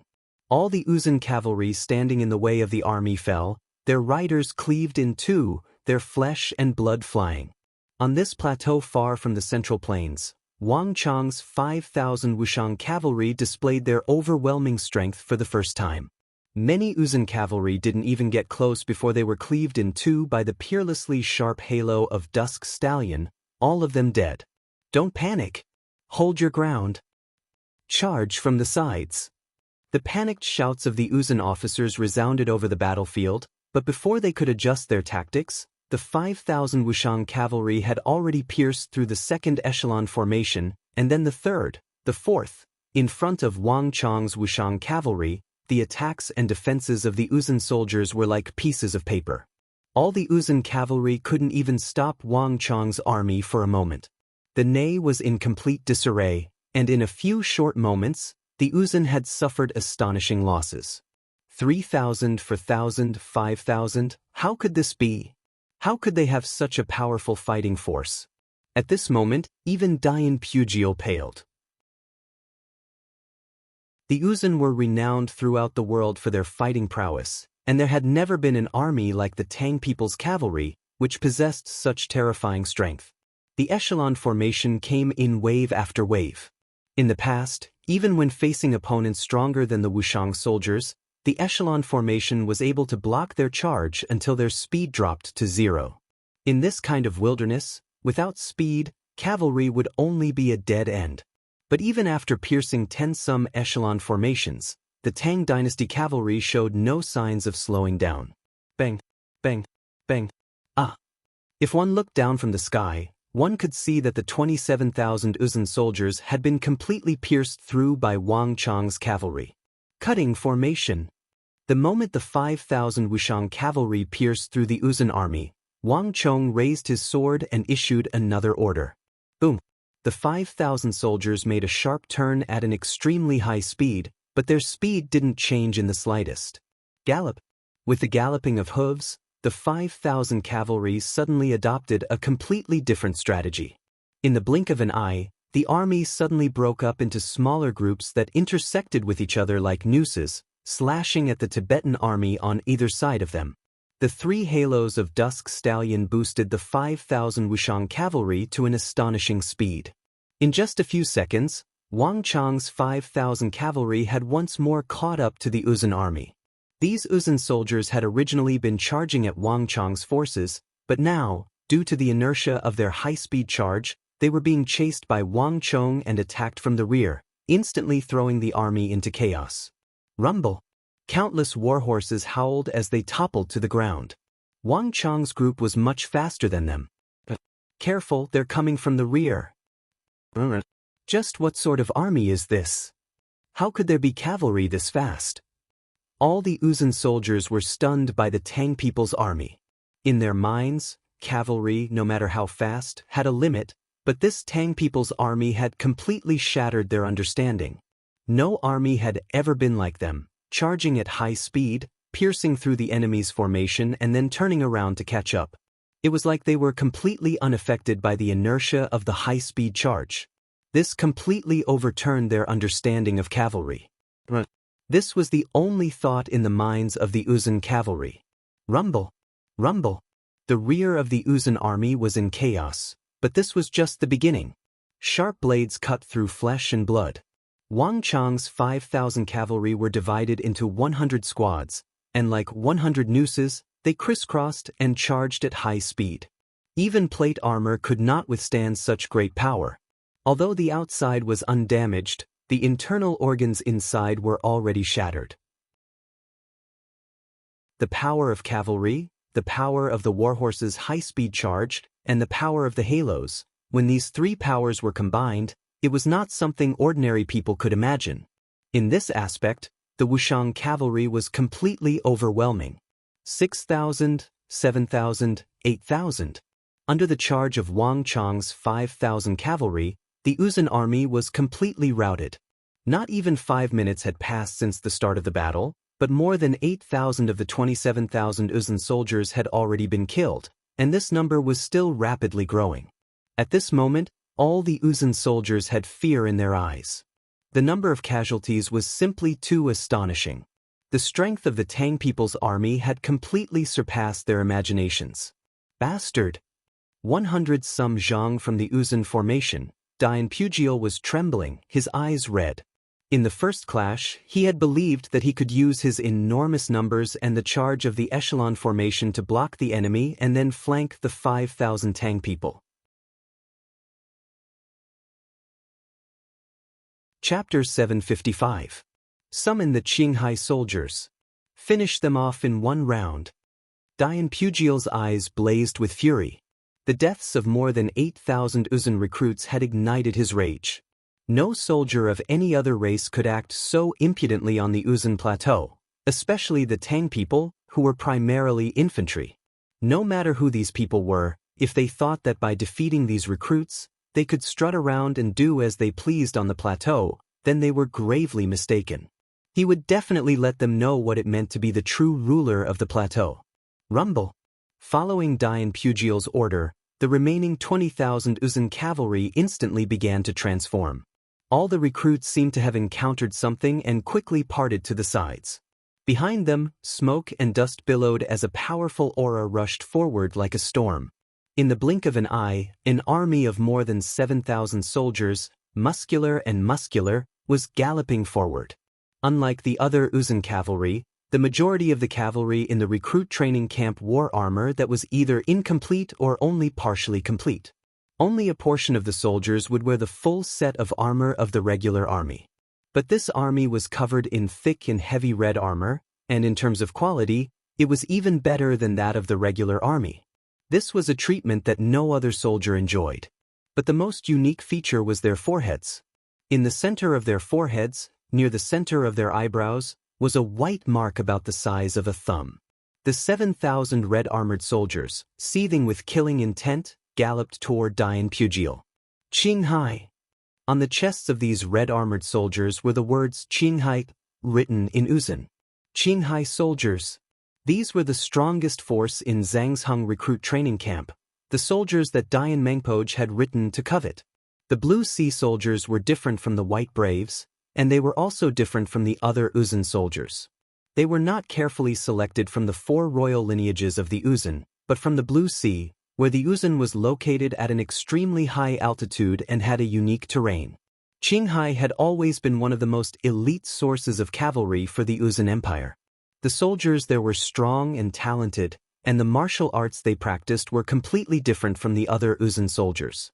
They were much faster and had higher achievements. These Qinghai soldiers had always been the source of all of Uzun's elite cavalry and generals' personal guards. On the other hand, the Qinghai soldiers were even more special. They were carefully selected from all the Qinghai soldiers.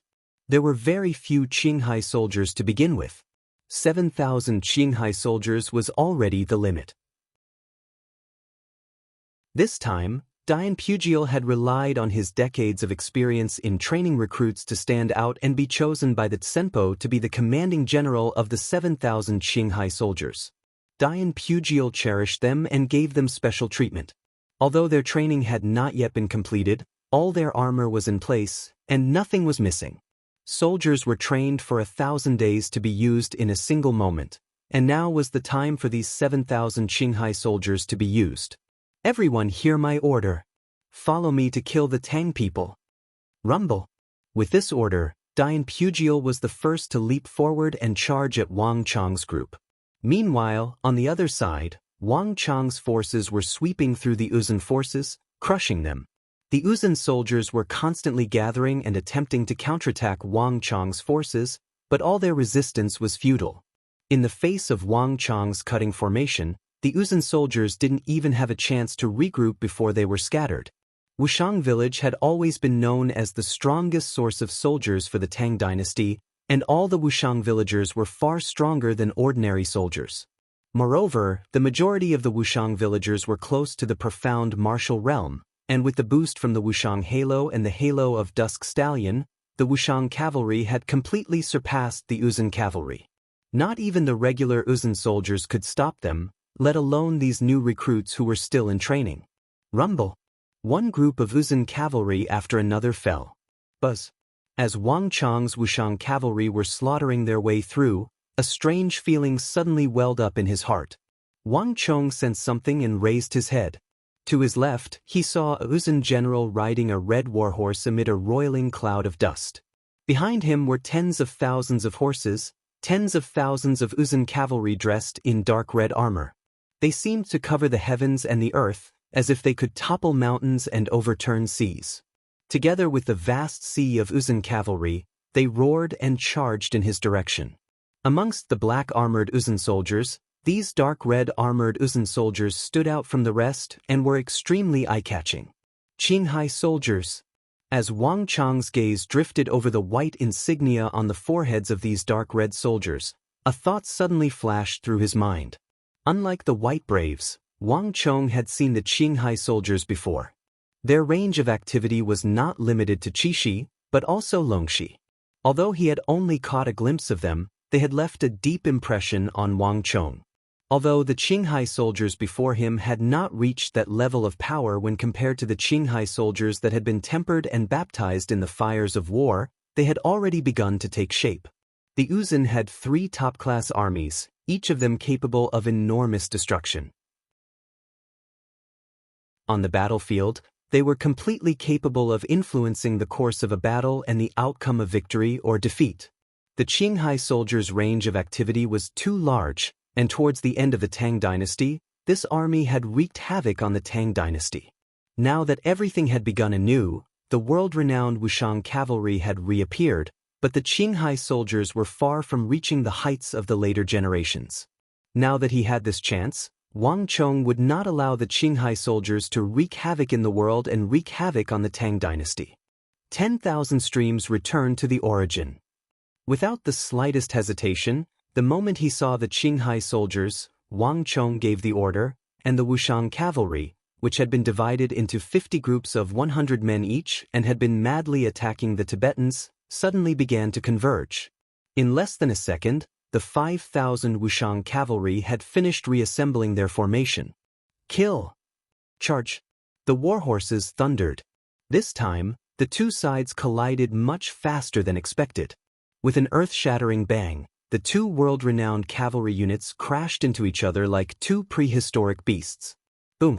As the two cavalry clashed, no one noticed that a massive white halo of thorns, completely different from any other halo, had suddenly erupted from under Wang Chong's feet, sweeping across the battlefield like a hurricane. But unlike before, this milky white halo of thorns did not attach itself to his own soldiers, but to the Uzun soldiers. Bzz. In a flash of light, milky white halos of light appeared beneath the feet of the Uzun cavalry. The thousands of Uzun cavalry were instantly covered in these milky white halos.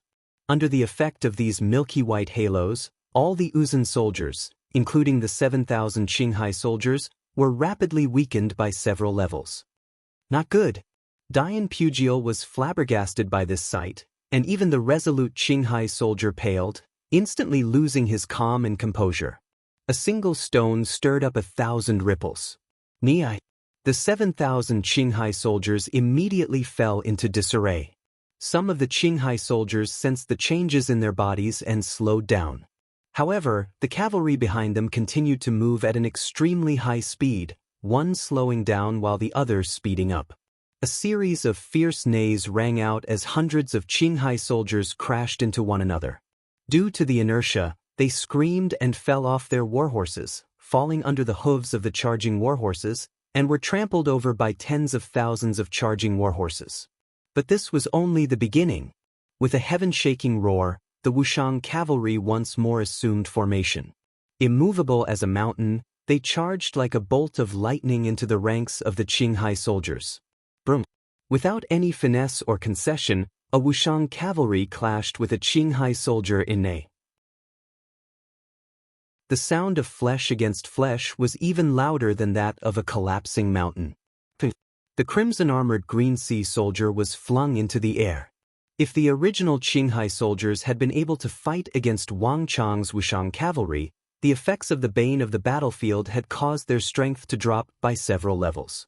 They were no longer able to contend against the Wushang cavalry. Thud.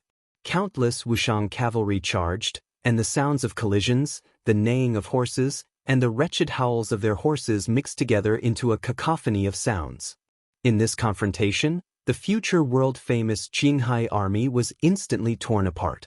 One after another, the tall and sturdy Highland steeds fell to the ground, screaming in pain. The 7,000 Qinghai army was utterly defeated, and the scene was a mess. Bastard! At this moment, no one was more shocked and furious than Dian Pugil. The Qinghai soldiers were the strongest force in Zhangsheng recruit training camp, including all of Tsanka. They were also the strongest force of the future Uzun. They were far stronger than anyone else. He had never imagined that not even the Qinghai soldiers would be able to stop them. When had an ordinary army of the Tang dynasty become so powerful? Just who are you people? With a furious roar, Dian Shibua became one with his horse and raised his saber, instantly slashing at the Wushang cavalry's sharpest point. Rumble! A dazzling and transparent wave of energy exploded from Dian Pugil's body. The violent shockwave spread out rapidly, covering an area of several thousand feet. Neigh! The neighing of horses and the wretched screams filled the air. The grass within 100 zhang was blown up as the Wushang cavalry were thrown 10 some zhang into the air like ragdolls before crashing to the ground. Buzz.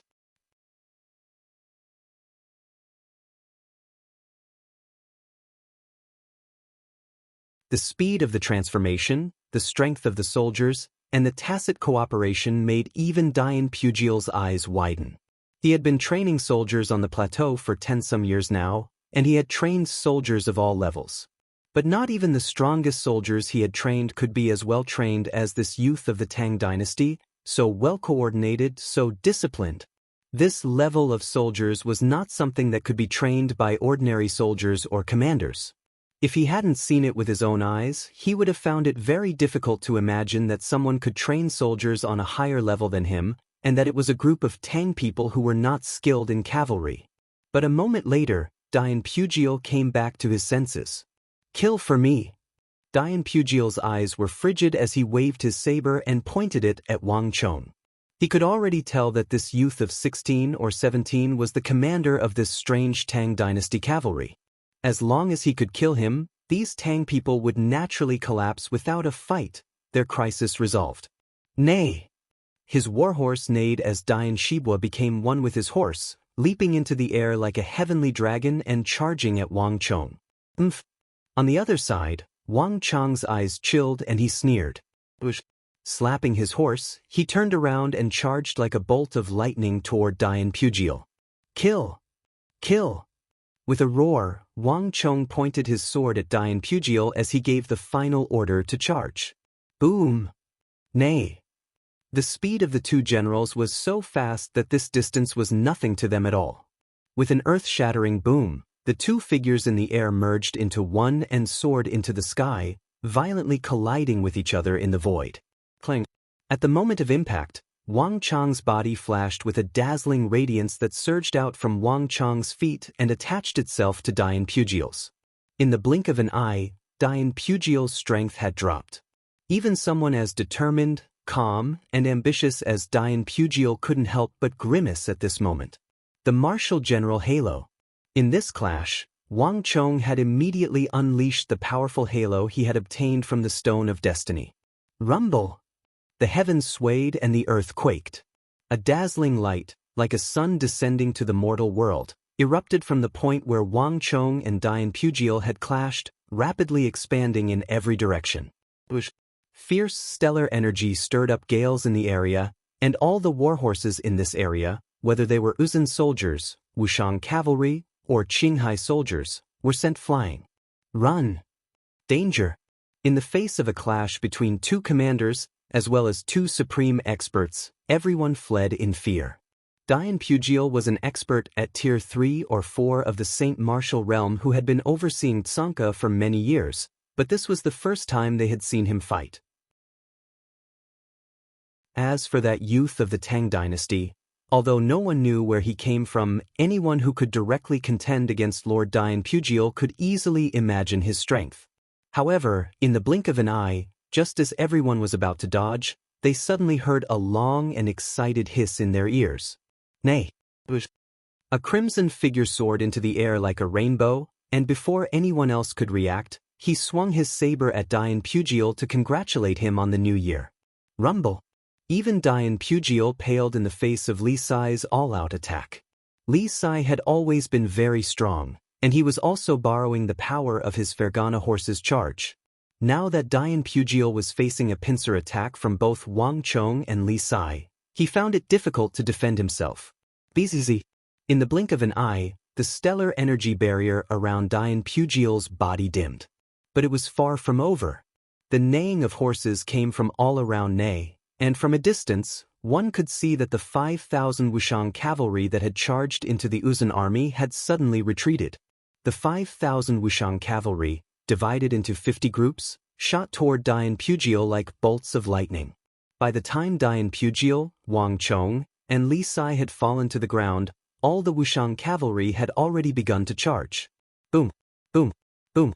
One by one, the Wushang cavalry charged toward Dian Pugiel like bolts of lightning. At this moment, even Dian Pugiel's eyes revealed a deep fear. He wanted to dodge, but it was too late. Wang Chong had scattered the 5,000 Wushang cavalry precisely to deal with him. Boom boom boom. The tens of thousands of warhorses howled and slammed into Dian Pugiel's body. Aya! With a scream, Dian Pugiel's stellar energy rapidly dimmed like a candle in the wind. In the blink of an eye, he had fallen from Tier 3 to Tier 2 of the Saint Martial realm, to Tier 8 to Tier 9 of the Imperial Martial realm, and then Tier 6 to Tier 7 of the Imperial Martial realm. Boom! A Wu-Zi steel sword that was even taller than a grown man exploded forward, piercing through Dian Pugiel's body. During this entire process, Wang Chong had been using his great yin-yang heaven creation art to keep Dian Pugiel at bay. Boom! With a massive boom, Dian Pugiel's eyes went wide, his arms spread wide, and his body slowly collapsed to the ground. More than half of the stellar energy in his body had flowed into Wang Chong's body. With a massive thud, Dian Pugiel's body crashed to the ground, sending up a cloud of dust as he remained motionless. In the face of the charge of tens of thousands of Black Tortoise Realm cavalry, with top-class generals like Wang Chong and Li Sai holding them back, even a top-class general like Dian Pugiel, a Saint Martial expert, could not hold on and died. "Let's go!" Wang Chong called out to Li Sai. Glancing at Dian Pugiel's corpse on the ground, he mounted Dian Pugiel's red Highland steed. Wang Chong's excellent Turkic warhorse had been killed in the clash just now, pulverized by the stellar energy of the pair. Although these excellent warhorses of the Turkic steppe had sturdy bodies comparable to the best Arabian horses, they were still no match for Dian Pugiel's divine steed from the Great Snow Mountain Temple.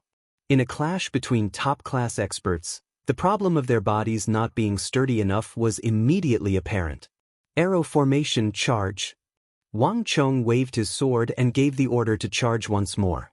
An ordinary cavalry army would have fallen into chaos after the battle just now and would not have been able to regroup so quickly. But just a few seconds after Wang Chong's order, Wang Chong's 5,000 Wushang cavalry shifted into a new arrow formation. Boom! With a single charge, the newly regrouped Uzun cavalry were scattered. Aya! Ah! Waves of blood-curdling screams, the sounds of horses crashing into each other, neighing, and the clashing of swords and sabers rang out incessantly. Even with Dian Pugiel present, the Uzun army had not been able to stop the charge of Wang Chong's Wushang cavalry, and now that Dian Pugiel had been killed, the remaining Uzun cavalry were even less of a match.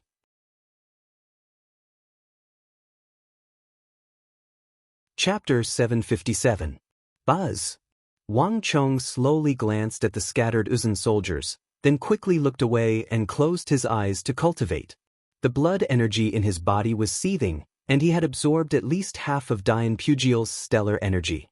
He would need at least 15 minutes to completely digest and absorb this Saint Martial stellar energy for his own use. The strength of the Saint Martial realm truly is formidable. To be able to kill a Saint Martial expert like Dian Pugiel in this raid on Uzun was not in vain. Wang Chang's eyes were closed, but his mind was in turmoil. Dian Pugiel had still been too careless. He had been confident in his superior martial arts, but he had no idea what he was up against. In the era of the Great Calamity where all kinds of martial arts were highly integrated, there were far too many ways to deal with those powerful commanders on the battlefield. The cutting formation was one of them.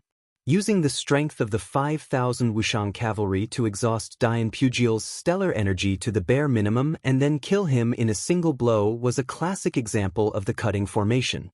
If it were Wang Chang's future opponents, they would naturally know how to use the strength of their army to block the cutting formation, but Dian Pugiel had no such idea. He had not even noticed the other Wushang cavalry, so it was no surprise that he had ended up dead. "Ah! Don't kill me! I'm willing to surrender!" Panicked and terrified shouts in Uzun could be heard, but no one besides Wang Chong knew what these Uzun cavalry were saying. Screams filled the air, and the stench of blood was getting thicker and thicker. Wang Chong sat motionlessly on his horse, his eyes closed as he pushed the halo of Dusk Stallion to its limits. Wang Chong was unperturbed by those screams. These Uzun recruits from Zhangsheng would all become the fiercest, and most terrifying highland warriors on this plateau in the future. They would become the nightmares of all the neighboring countries, including the Tang dynasty. If he showed mercy now, there would be thousands of people of the Tang dynasty who would become the souls of the dead under their iron hooves in the future. Therefore, Wang Chong would not show any mercy. The hoofbeats of the warhorses, the shouts of the warriors, the sounds of pursuit, and the whistling of the wild grass in the wild wind lingered in his ears. Wang Chong stood there motionlessly. After an unknown amount of time, the sounds of fighting in his ears gradually weakened and slowly became inaudible. Report! Hurried sounds of horse hooves could be heard approaching him. A knight jumped down from his horse and quickly knelt before Wang Chong. "Marquis, the battle has ended. All of the Uzun soldiers have been annihilated. Only a few have escaped in all directions. Lord Su has led his men to pursue them. Do you need more men?" "No need." Wang Chong waved his hand and opened his eyes. "Sound the gongs to retreat. Tell General Li and the others to gather the army and prepare to leave." Dian Pugiel was dead, and the objective had been achieved. The remaining Uzun warriors who had fled were the best helpers in this battle. This was not the first time the Tang dynasty had climbed the Uzun plateau, and it would not be the last. Dian Pugiel and the 20,000-some new recruits of Zhangsheng training camp were the best warning to the Uzun Empire. Henceforth, they would understand that any invasion or attack against the Tang dynasty would be overestimating their own strength and would incur the furious retaliation of the Tang dynasty. "Yes." Receiving the order, the cavalrymen quickly mounted their warhorses and flew away. Boom! A few moments later, with the blaring of horns, the 5,000 Wushang cavalry began to converge. Behind them, one could see mountains of corpses and rivers of blood. The corpses of Uzun soldiers and Highland steeds were strewn about, scimitars littered the ground, and between the corpses were broken black war banners. Even farther away, thick smoke roiled and flames blazed. That was the burning remains of Zhangsheng training camp. In a single night, this enormous and prestigious training camp for top-class recruits of the Uzun Empire had been reduced to nothing. "Hiya!" After taking one last look into the distance, Wang Chong waved his hand and led his soldiers away from the Uzun plateau, returning to Longxi via the original path. Other than the corpses littering the ground and the thick stench of blood in the air, no one knew what had happened just now. Around 6 hours after Wang Chong's group left, the earth began to tremble and the hooves of warhorses stomped against the ground. Black silhouettes appeared in the distance, howling as they approached. Upon seeing the ruins of Zhangsheng training camp, the tens of thousands of Uzun recruits, and the 7,000 corpses of the Qinghai soldiers, the Uzun general at the front raised his head to the sky and let out a heaven-shaking roar. Flap flap. A few moments later, tens of thousands of carrier pigeons and eagles took to the skies. The news of Dian Pujiel's death and the destruction of Zhangzhung recruit training camp quickly spread across the plateau and shook the empire. What? In the distant Uzun royal capital, this news caused a massive earthquake. Bang! In the smoke-filled hall, the Tsenpo slammed his palm on the table and stood up. Impossible! I don't believe it. How could something like this happen? What were Dusong Mangpoj and Huoshu Wuzong doing? To kill 27,000 recruits, including the 7,000 Qinghai soldiers, isn't something that several thousand Tang soldiers could do. How could so many Tang people and such a large target go unnoticed? Just how did they get around the defense line? The Tsenpo was unable to restrain his anger. The massive impact caused his entire body to tremble. Ordinary recruits were one thing, but the 7,000 Qinghai soldiers and Dian Pujiel were the essence of the empire. They were the culmination of the blood and sweat of the Uzun Empire, and the Tsenpo found it impossible to accept that they had been silently wiped out in a single night. Have you found any information on those Tang people? The Prime Minister of the Uzun Empire, Dalan Trinling, also asked. Compared to the furious Tsenpo, his expression was much calmer, but the trembling fingers beneath his sleeves betrayed the agitation in his heart. Dalan Trinling was no less shocked by this news than anyone else, but he had a composed mind and would not easily reveal it like the average person. But no matter what, the destruction of Zhangzhung recruit training camp was a massive blow to the empire. The Uzun Plateau towered into the clouds, far away from the surrounding countries. It was a land bestowed by the heavens to the people of the Uzun. It had been a very long time since the Tang people had fought their way onto the plateau, and there had never been so many Uzun deaths on the plateau. The last time something like this had happened was 30-some years ago. Even more unacceptable was that even now, no one knew how the Tang people's cavalry had managed to get around the numerous defense lines and reach the depths of the plateau. Replying to Prime Minister, "We've already investigated." According to the survivors of Zhangzhung recruit training camp, the attackers numbered around 5,000. The attackers should have been around 5,000. Their numbers aren't many, but they are extremely powerful. 5,000? Dalan Trinling couldn't help but grimace. The Uzun cavalry in Zhangzhung training camp numbered more than 20,000. If the other side also had this many people, it would be fine, but if they only had 5,000, that was far too astonishing. Correct. We've already asked many people, and we've all come to the same conclusion. The enemy's numbers are far inferior to ours. In addition, we also found a letter in Zhangzhung training camp, hanging on the black war banner of Zhangzhung training camp. The commander of the Uzun reinforcements who had been the first to arrive at Zhangzhung training camp reported. "Bring it here," Dalan Trinling said. A commander of the reinforcements quickly stepped forward and respectfully offered a letter with both hands. Dalan Trinling opened the letter and quickly began to read. The words written on the letter were not in the Uzun language, but in Hanzi. But to Dalan Trinling, this was naturally no problem. To all the people of Uzun, those who offend the Central Plains will be executed, no matter how far away they may be. This was the case in ancient times, and it is the same now. In the Battle of Chishi, 5,000 Tang people were killed, General Pulin killed in battle. As the saying goes, it is impolite not to reciprocate.